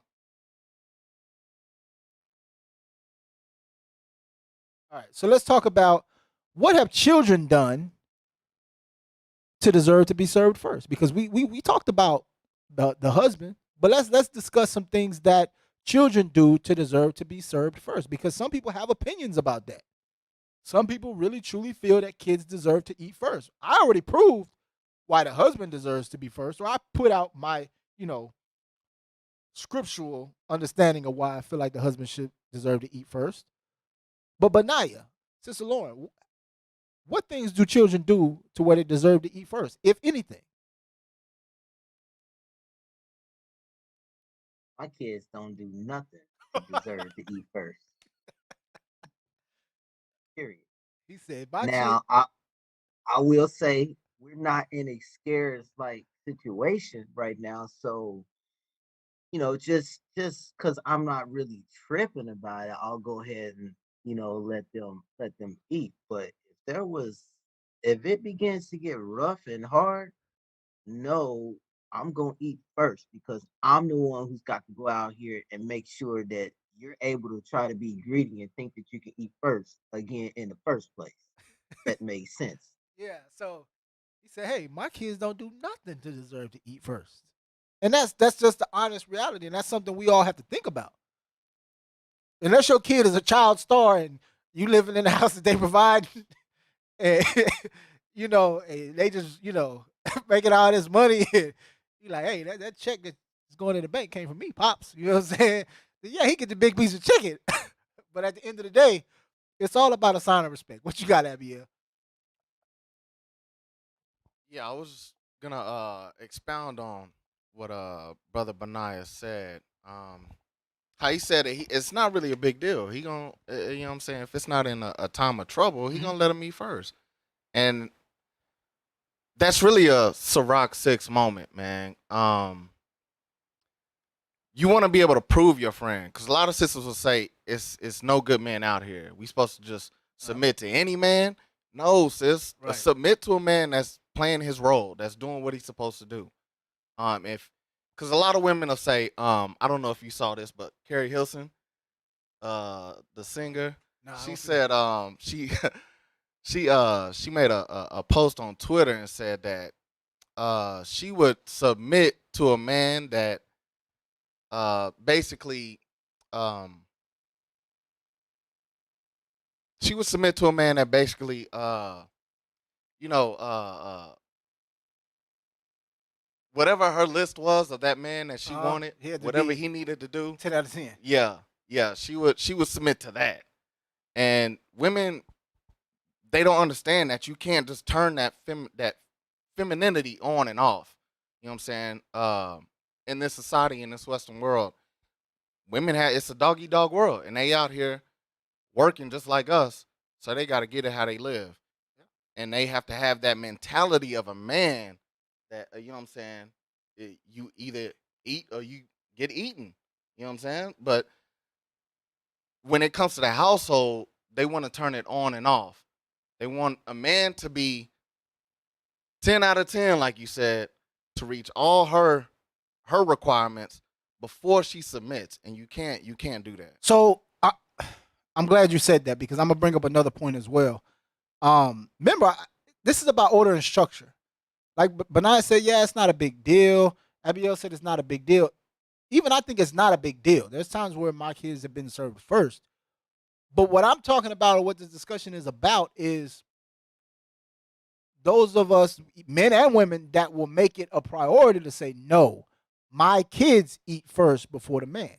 When kids begin to see that, there's a problem. I want y'all to understand something. Remember, Benaiah brought up about the lions. There's something that's called a beta male and an alpha male, right? When other lions will see, like he said, okay, maybe this lion isn't as strong. Maybe he's not eating first. The lionesses don't respect him. What do you think the alpha male lion is going to do when he comes over to that other pack? He's going to try to take that lion's position. Okay? When you think about dogs, and you dog owners, be mindful of this. The dog is, is the same, comes from the line of a wolf. Wolves, when they're in a pack, the alpha male sleeps high. It's a place of dominance. So when you let your dog sleep in the bed with you, you're teaching the dog that he has a certain dominance over you. You're not supposed to let your dog sleep in the bed with you. Sisters, I'm going to say this. You should never kick your husband out of the bed. You are making him a beta male. If anything, if you're a submissive wife and y'all have issues and you're not feeling your husband, you go sleep in the other room with the kids.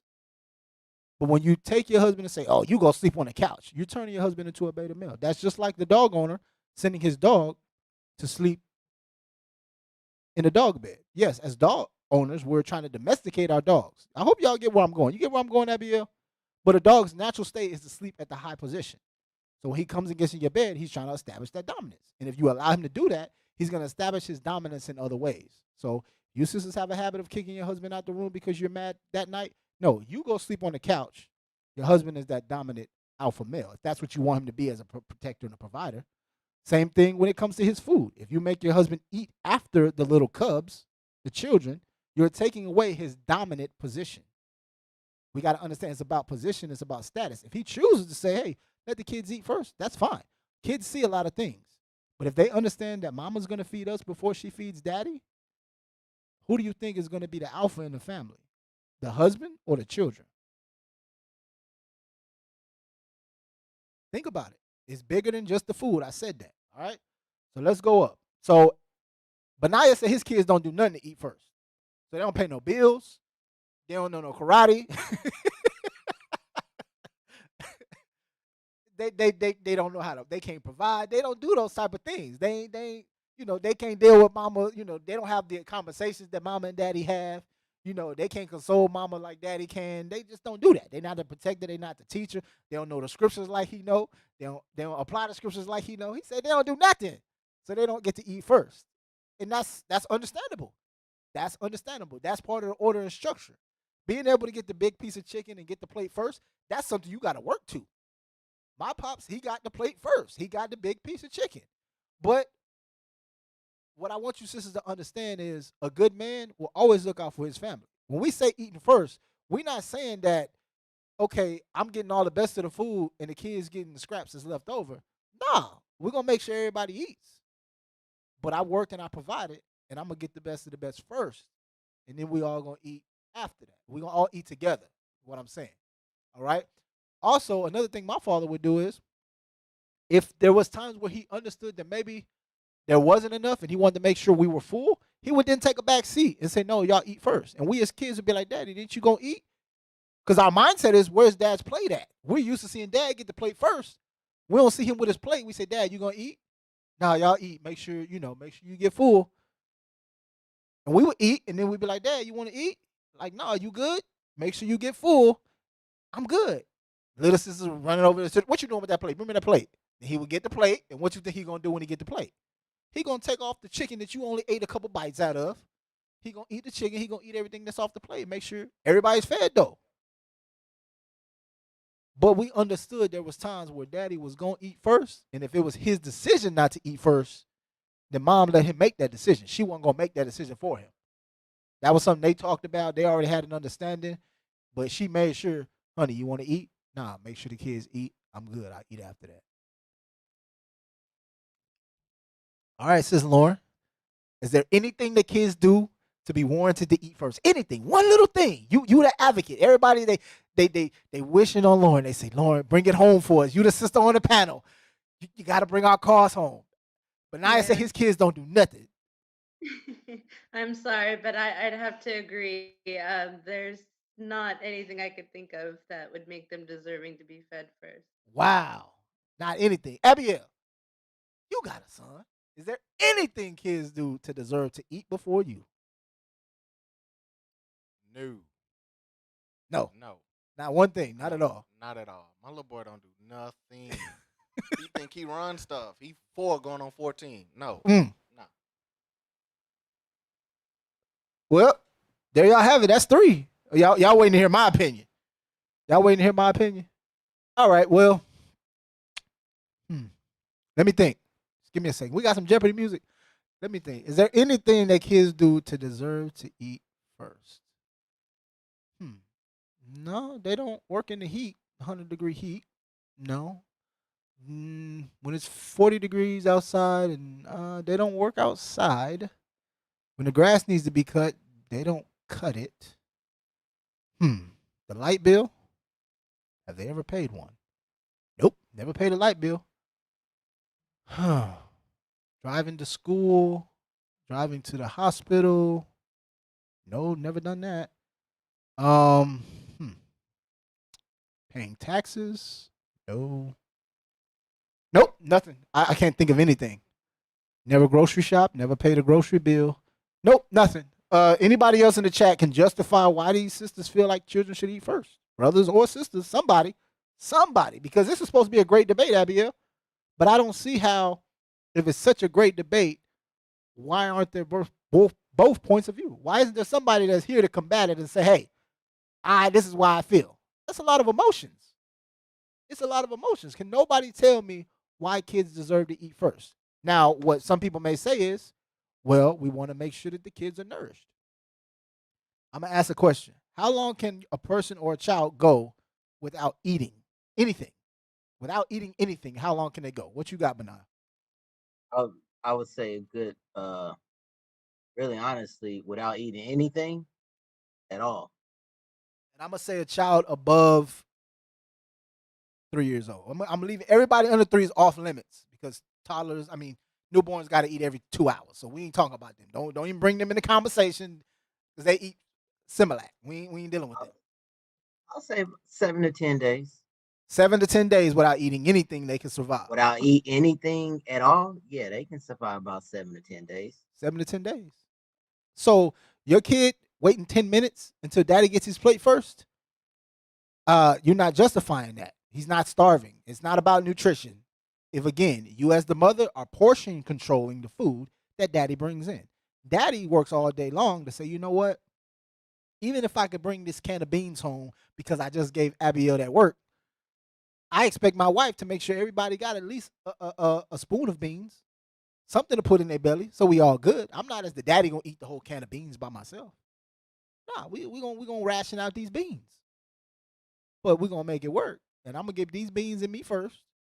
Make sure my plate is made. Make sure that everybody's plate is made. Everybody got some beans. Let's eat. Because what the kid gonna do 9 times out of 10 anyways? Spoil, mess around on the food, especially if they 3 and up. 3, 4, 5, even 7. I don't like that. I ain't eating it. Teenagers, I wish I could eat McDonald's. They gonna mess over the food. So why is you sisters going out of your way to feed these kids first when they ain't did nothing to provide the food? They ain't doing nothing to teach or protect the family. They're not doing the things that the husband and the wife are doing. They're not. Anybody in the chat able to justify it? Let me see. Ooh, Pecoria says, sound like the kids are lucky they eat it all. Well, are you just saying kids in general, or are you talking about Benaya's kids? Nah, kids, they gonna eat. I make sure my kids eat. Nah, you ain't even gonna mess over that food. My wife sometimes be like, you made too much food. These kids is wasting it. She make too much food. It's like, okay, we got leftovers in there. Why is all this leftovers in there? So that's what I'm trying to get at. What are we using to justify kids eating first if in some households it's a bunch of leftovers? And if in some households it ain't as much to go around, that's why I talked about the portion control. That's why, as Sister Lauren said earlier, it should be an honor for a woman to make sure she serves her family first. Her husband, then her children, because she's going to portion out the food properly. You sisters that, this is what happens, Abiel. Remember the previous organization? We had the kitchen crew. Some sisters didn't want to be on the kitchen crew. But I guarantee you, if their kids didn't get fed first or they got the last of the food, they was upset. They was upset. Well, you don't want to join the kitchen crew, sister. If you would join the kitchen crew and make that be your labor of love, you'd be able to serve your kids. Then some people that wasn't on the kitchen crew went out of their way to usurp their authority to make sure that their kids ate. So if it's that big of a deal, sister, do what you can to make sure that everybody got what they need to have. All right, so let's see.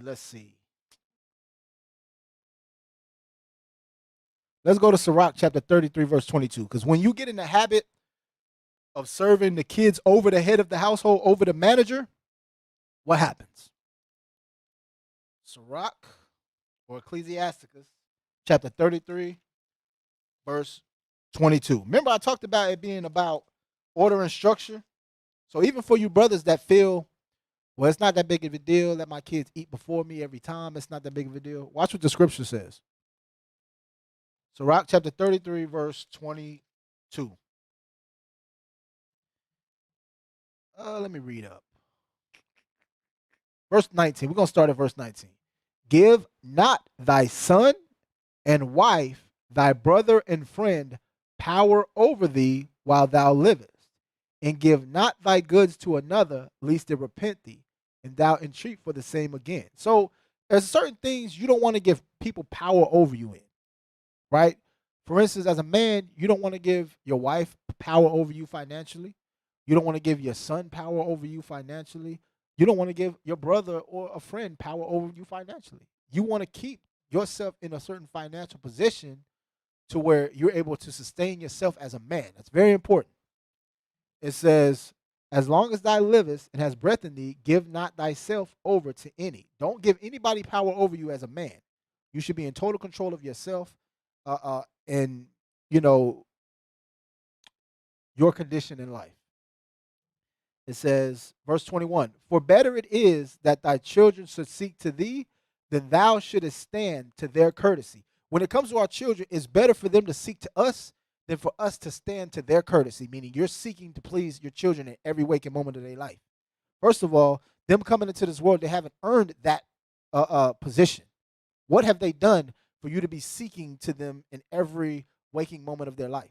If they're not a newborn where they completely depend on you for everything, you shouldn't be standing to their courtesy. Meaning your child is 10, 12, 11 years old, 7, 8 years old, but every time they say something, you making a move based on what they say. That's not the proper way to handle your child. Does God handle us like that? No. We're supposed to seek to the courtesy of God in every waking moment. Then he'll do the things that we need him to do. But we don't have God seeking to us as his children saying, God, you better make sure that you're here for me and make sure you're doing this for me and make sure you're doing that for me. God ain't hearing that. He don't roll like that. So why should we as parents roll like that? So when your children see that mama's feeding us before daddy, mama's putting us as importance over daddy, that teaches them in their mindset that in mama's eyes, we're more important than daddy is. Daddy's expendable when that's not the case. All right? All praises. So the definition of preeminence, what we're going to get, let me read on. It says, For it is better that thy children should seek to thee than that thou shouldest stand to their courtesy. In all thy works, keep to thyself the preeminence. Leave not a stain in thy honor. So it's saying, in all of our works, we got to keep the preeminence. What is the definition of preeminence? The definition of preeminence is the quality of or state of being preeminent. Superiority. So as a man, you're supposed to keep the superiority in your household. They're supposed to see that you're superior. All right? And these are biblical terms, sisters. So don't look and be like, oh, my husband better not be walking around talking about he's superior. He ain't better than nobody. In the eyes of God, he is. God ordained the structure. The husband is the Lord of the household. He is the superior being in the household.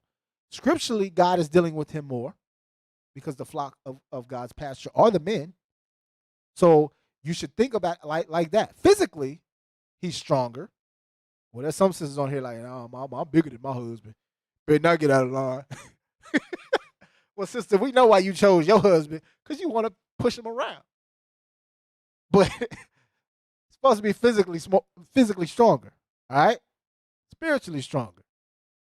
He has to keep that superiority. And it's very important that you sisters allow him to do that. Him having that big piece of chicken, him having his plate first, that's his superiority. It don't stop there. But when the children see it, when other people see it, they say, okay, she respects her husband's role. Remember the first lady, Abiel, when she called her sons kings? I'm pretty sure she calls her husband a king too. Okay, so the sons know that dad has that king position. He's superior. So then, therefore, what do you think the mindset of the sons is going to be? We're kings too. We just ain't over dad. We got our own role. And mom makes sure that she keeps us in our position through her actions. All right? Let's see what else. It says, so you want to make sure you keep that superiority. It's very important. All right? So let me ask this question. Is a man not a good father or husband if he desires to be served first? Do y'all sisters feel like he's not a good father if he desires to be served first? We heard brothers, it was like, it's not a big deal. Some brothers, no matter what, I want to be served first. Like Benai said, them kids ain't do nothing. I want to be served first. You better not. Nah, we ain't deviating for the plan. Serve me first. Is he a bad husband and a bad father for that? What y'all got? I know a lot of y'all on the chat is quiet, but you grew up with daddies that was like that. You grew up with grandfathers that's like that. And you probably was like, I ain't never going to get a husband that's like that. Better not ask to be served first. So does that make him a bad man because he says, I want to be served first? Because the reason why I ask that, even you sisters in the truth, you may have husbands that say they want to be served first. But your mom may see that. And your mom may be the mom that says, no, I ain't served. No, he better not. What you serving him for? He better let my grandbabies eat. And then when you tell her, no, my husband desires to eat first, she going to be in your ear sowing discord. Y'all, shout out to Elder Yazai's video. She going to be sowing discord between you and your husband because now she going to be like, nah, ain't no good man going to desire to eat before his kids. She putting that stuff in your ear. So I'm asking the question, sisters. Is he not a good husband or father because he desires to eat first?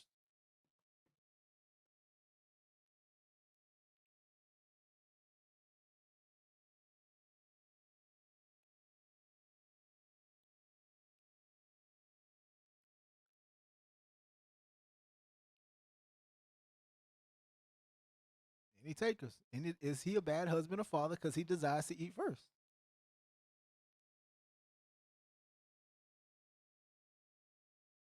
And if he desires that, as a woman, what should your response be as a godly woman? I ain't gonna say as a woman because there's all different kind of women in the world. There's the modern woman, there's the independent woman. As a godly woman, what should your mindset be? I gave some hints. The brothers got some scriptures or some answers. If he desires to eat first, you as a godly woman, what should be your response according to God? Even if your mama's in your ear, you just like, you got to twitch now because you really want to revert back to what your mama raised you as. And you're like, yeah, mom, you're right. But these commandments, they pulling me in this direction. If you godly, what should your mindset still be? What should it be? If he desires that. What you got? What you got, Benaiah? What you got? Hey, no, I'm not. Period. This just all goes back to everything that we've been talking about. My kids are still taken care of, and a good man can still take care of his kids. But it's, my daddy used to call it the pecking order. Yep. So there's a pecking order to things,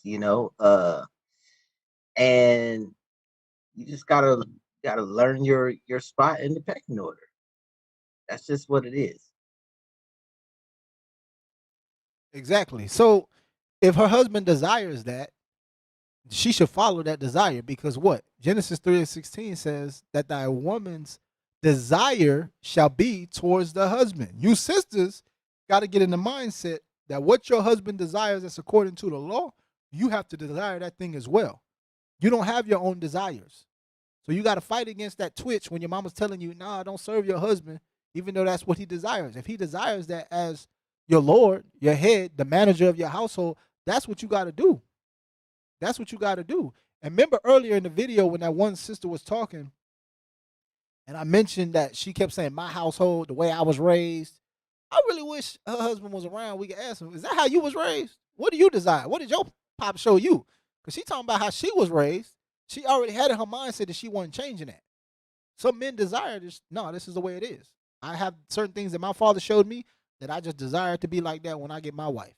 And I don't care what your mama taught you. I don't care what your aunties taught you. When you chose to be my wife and you read Genesis 3:16, your desire got to be to your husband.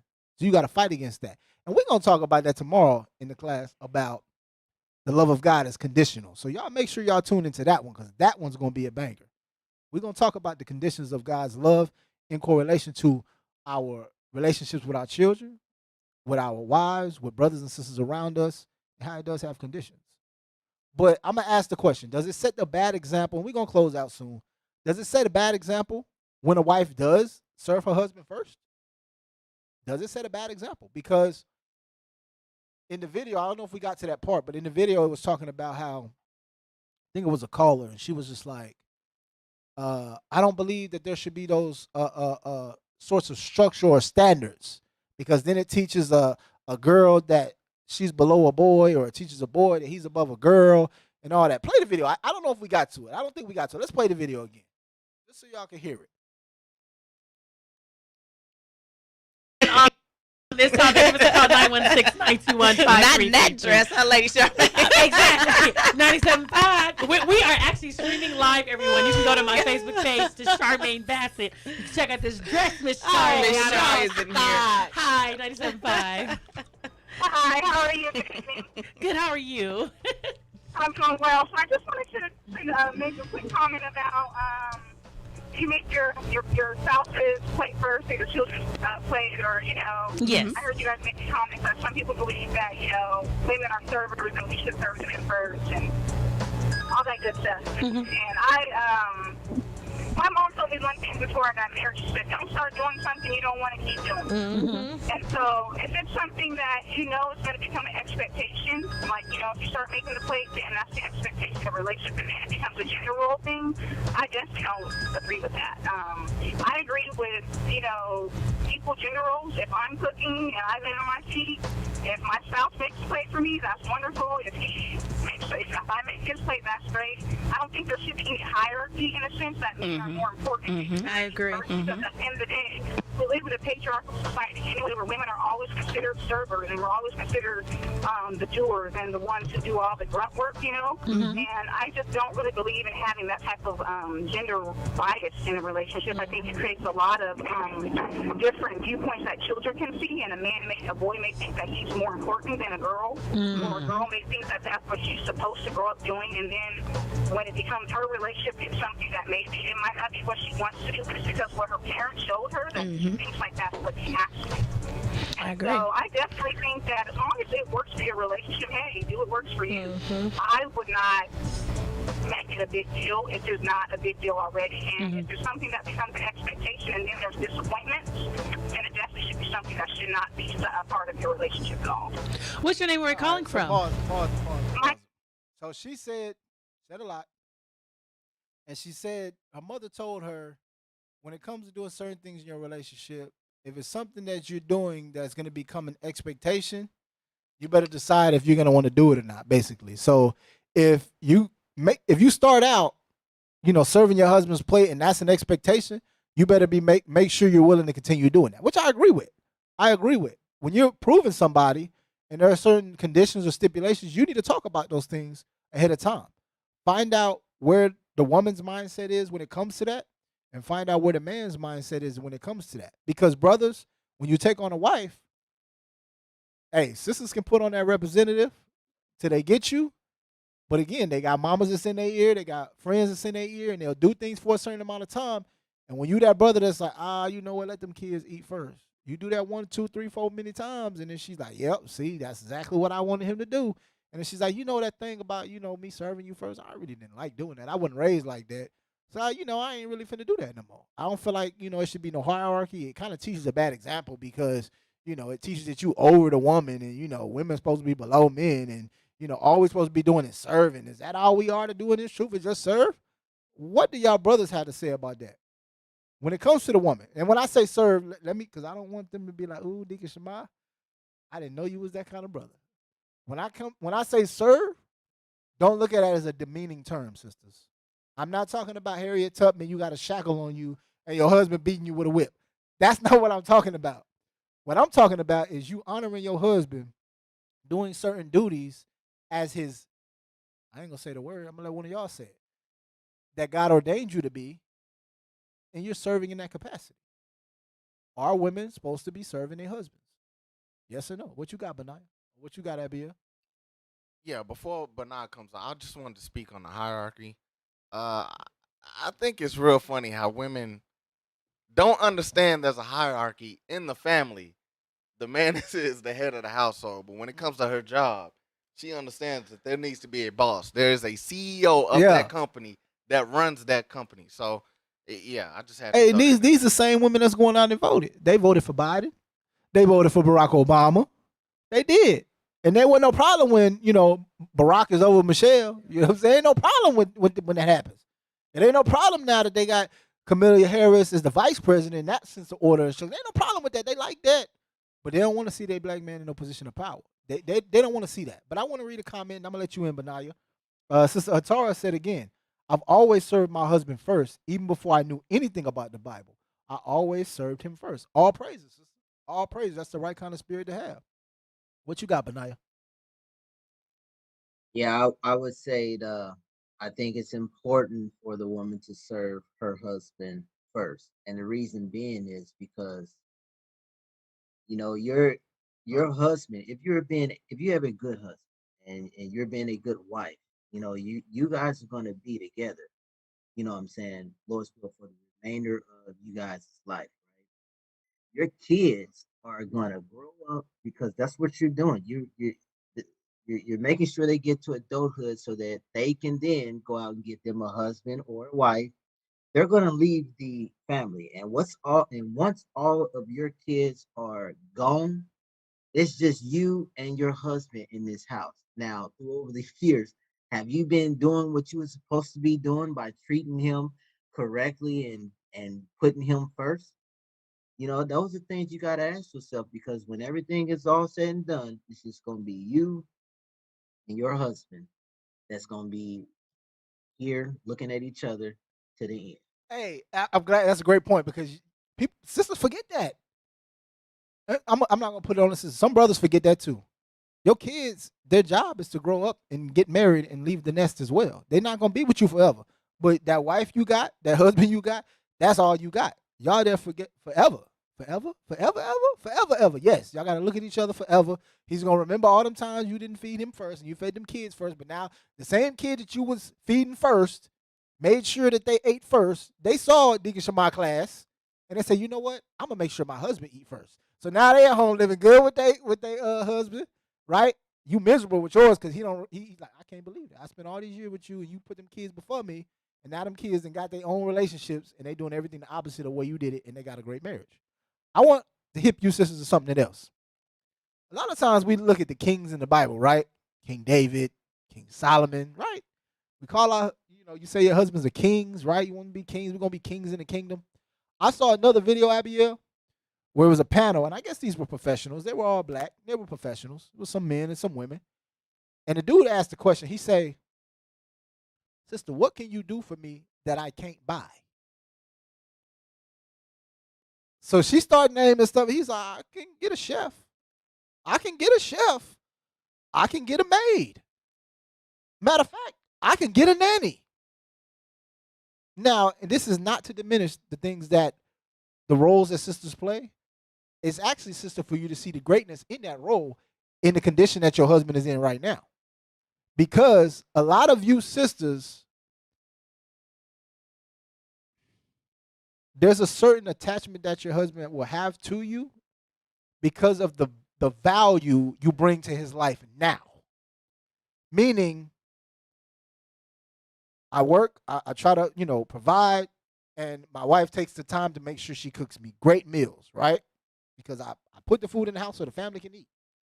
Can't go out to 5-star restaurants every day. I can't have a private chef. But imagine if he could have a private chef every single day.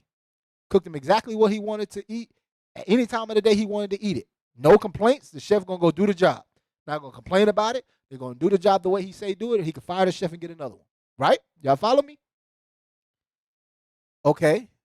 But he ain't got to listen to the chef's problems. He ain't got to deal with the chef's emotions. He ain't got to do none of that. Y'all see where I'm going, Sister Lauren laughing. He ain't got to do none of that. I ain't got to have no conversation. We can have a high and by conversation, but you going to go do your job, and I'm going to make sure that I'm fed. I'm good. So, sister, if he got to deal with your problems and your emotions, but all you can do is cook for him, what do you think he's going to do when he can do that for himself? He's going to want to listen to your problems and your emotions a little bit less because you're valued and diminished. All right. Well, you'll say, well, I take care of the kids.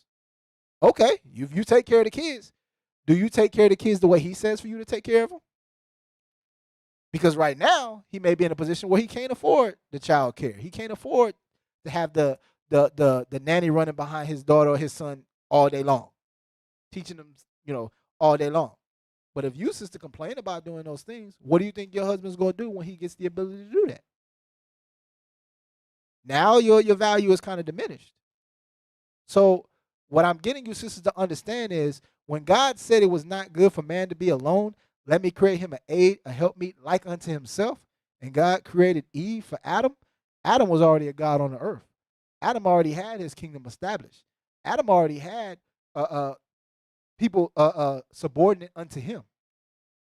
Eve was put in the position to help Adam in the ways that Adam needed her help, not the way she defined it. Do you think that Eve was only cooking and cleaning for Adam? Or did she have other value that she probably brought to his life? She had other value she probably brought to his life on top of the other things that he wanted her to do. So I'm getting to this point, sister, that don't get in a power struggle with your husband when he's down and he in a state of being a Negro, because when he gets to that godlike state and he can do what he needs to do and be in the position he needs to be in, you may have been number one right here, but you might be number 5 or 6 over there. And I'm just putting it there. I'm just trying to throw it out there. Just trying to throw that mindset out there. You got to appreciate you being able to serve and help your husband in the ways that he needs you to help. So don't let anyone else, get into your mindset, sister, and say it's not important if you feed your husband first. Put your children over him. Make sure the children are fed first. No. Go by the desire of your husband, the conversations that y'all have within your household. If he desires to be fed first, feed that husband first. because there's certain order and structure. Let's go to 1 Corinthians chapter 14, verse 40. I got 2 more scriptures and we done. Because I got a banger question that I'm going to ask the brothers, and I want to see what their answer is. 1 Corinthians chapter 14, verse 40. Let all things be done decently and in order. So all things got to be done decently in order. Remember, 1 Corinthians 11, there's an order and structure, right? God is the head of Christ. Christ is the head of the man. The man is the head of the woman, so on and so forth, right? All things got to be done decently and in order. So make sure that there's proper order established in the household, that the wives see it, that the children see it. Now I got a question for the brothers. How many brothers, if you were throwing the get-together at your house, or the feast day was held at your house, and you sitting down having a conversation with the brothers, how many of y'all would get up to fix your wife's plate?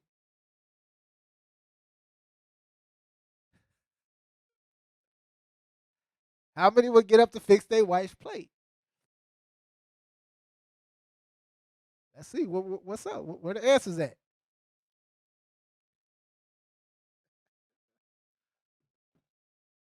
Remember, you got to show compassion to your wife, you know. She cooked all day. You can't. At least you can do, Benaiah, is get up and make a plate. You can't do that.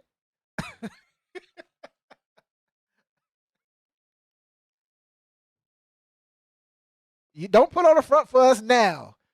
Now that the feast is at your house, now that the get-together is at your house, and your wife looking over you, she's sitting over there looking at you like, I'm ready to eat. What you gonna do? You doing it? Some sisters have said, hey, my husband cooks my plate. He makes my plate. What you doing? Hey, Elder, I'm gonna be hanging out with the brothers. That's what I'm gonna be doing. Was that a real answer? He's like, I'm hanging out. So you're not getting up to make the plate? I'm not getting up to make no plate. All right. Abiel, you getting up to make the plate?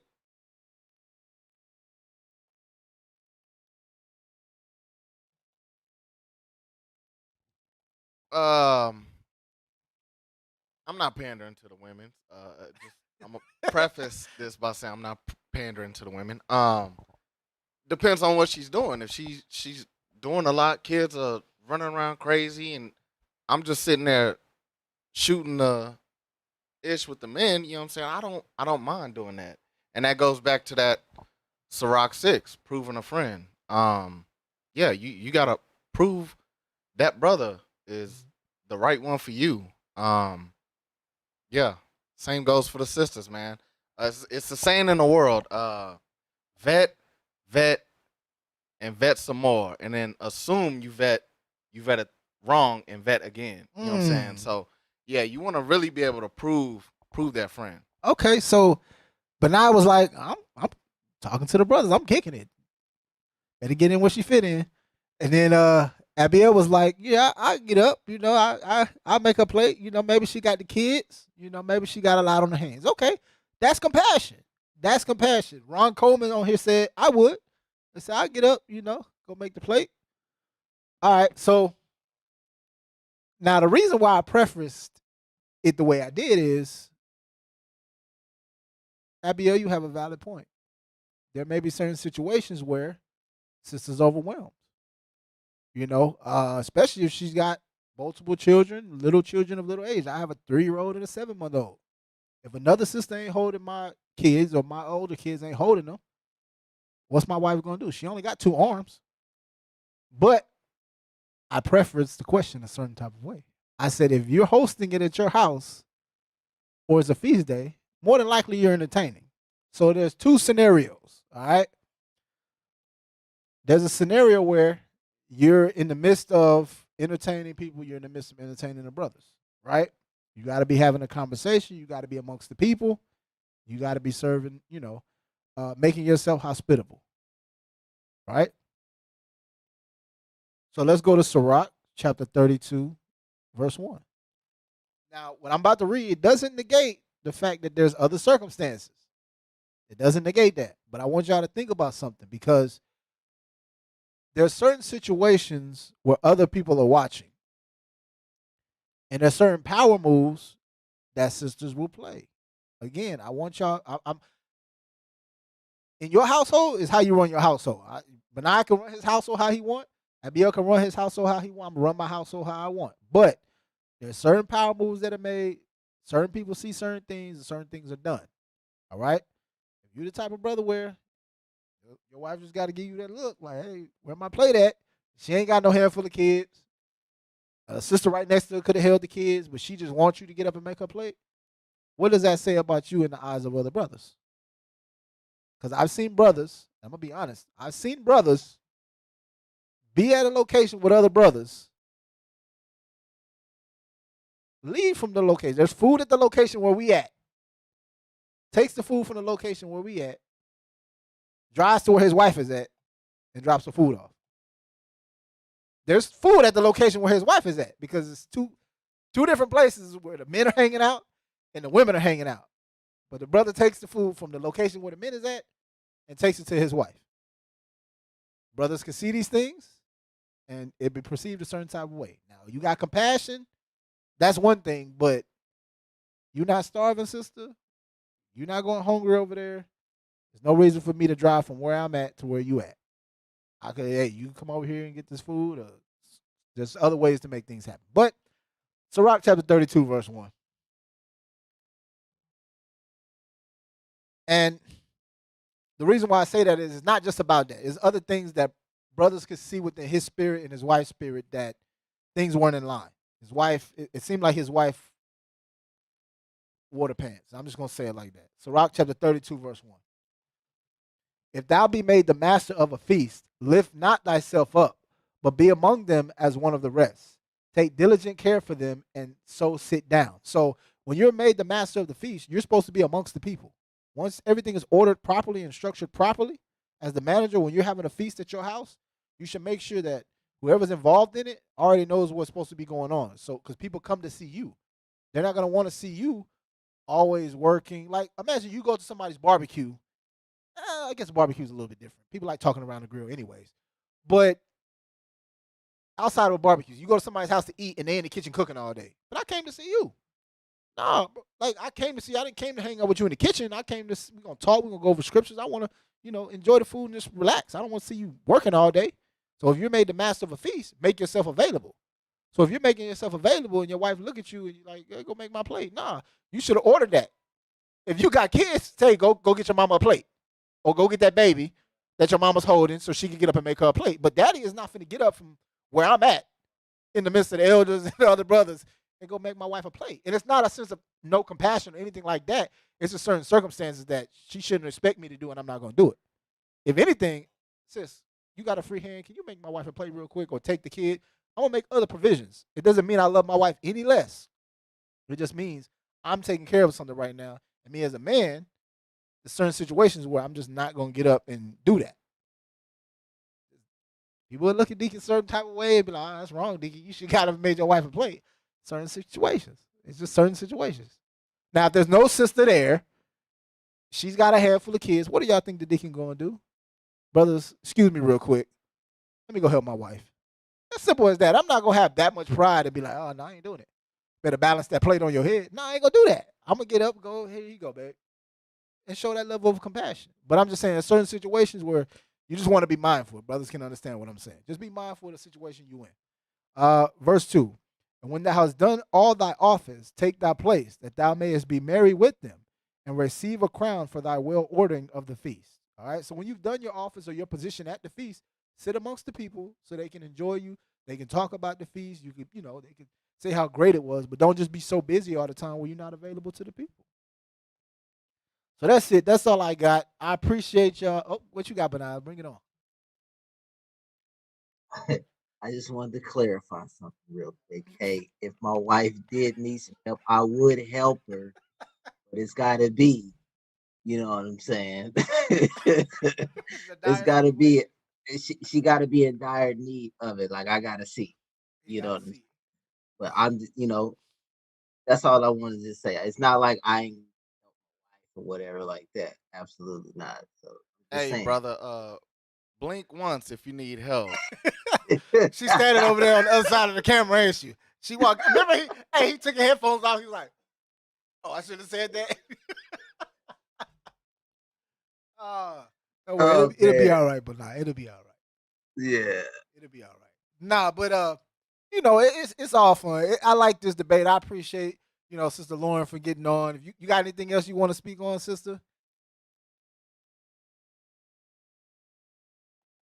No, I think we covered it. We covered it well. All praises, all praises. Thank you again for being on, and y'all share this. Share this discussion. Have this discussion with other people. For those of y'all that want to join and get on, just have the discussion. See what people's mindset. That was fun to have a discussion, and people gonna have different mindsets on things that they do in their household and certain levels of respect and things of that nature. But really, this whole discussion is about order and structure and a level of respect. And we as men, we've got to be able to take our respect back amongst our wives and our children and our households, before we can take back respect from the nations. And you sisters got to understand that as well. So if the other nations see that you put up a fight when serving your husband food first that he helps provide, they know you're not ready for a kingdom. When us as men can't garnish that respect from our wives, without being harsh and brash towards them, and just by our level of diligence, respect, and love and care for our wives and our children, we're not ready for a kingdom either. So we really got to understand, how these things play a vital part. And let's get back to it. Let's get back to it. And again, when you have these discussions with people, talk to them like that. Your opinion may not always be the one that they gonna agree with, but if you're able to dialogue with them and give them a point of view and a perspective that they can maybe relate to, and show them a perspective that they maybe never saw before, then maybe they may change their mindset, and we'll be able to go a lot further as a nation. Anybody in the comment section got anything they want to speak on?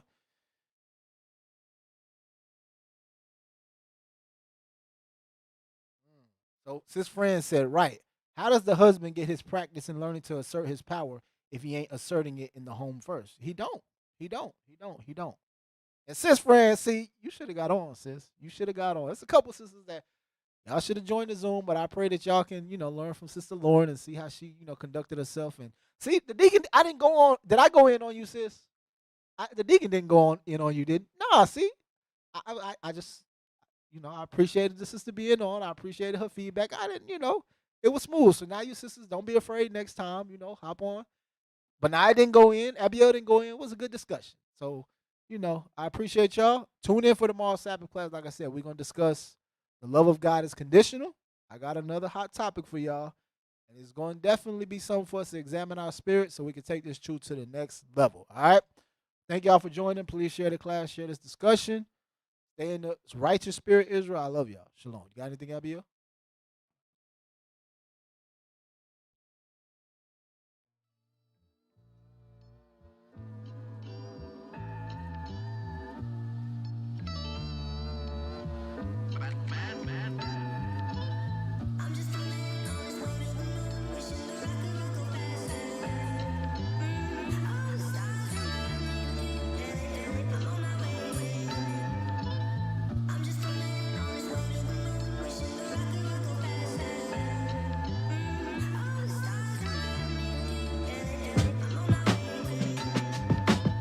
Look how my fire works as I follow my father's works. Make it to the kingdom and it's gonna have a lot of perks. Our time on earth, our people feel a lot of hurt. Stuck in our sins when we gon' realize that's not gonna work. The clock works, but the hourglass moves slow. Don't waste your time and watch your every move, bro.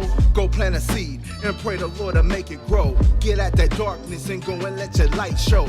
You far from home, just follow the path of Chef Road. This life's a test, just make sure you do your best, bro. Invest in the kingdom and try to build your escrow. The eagle's watching, so go protect your nest, bro. The devil's lurking and he coming for your next soul. Put on your armor and don't forget how your chest glow. The water's moving and I'm caught up in the current flow. Your life's confusing cause you caught up with these current hoes.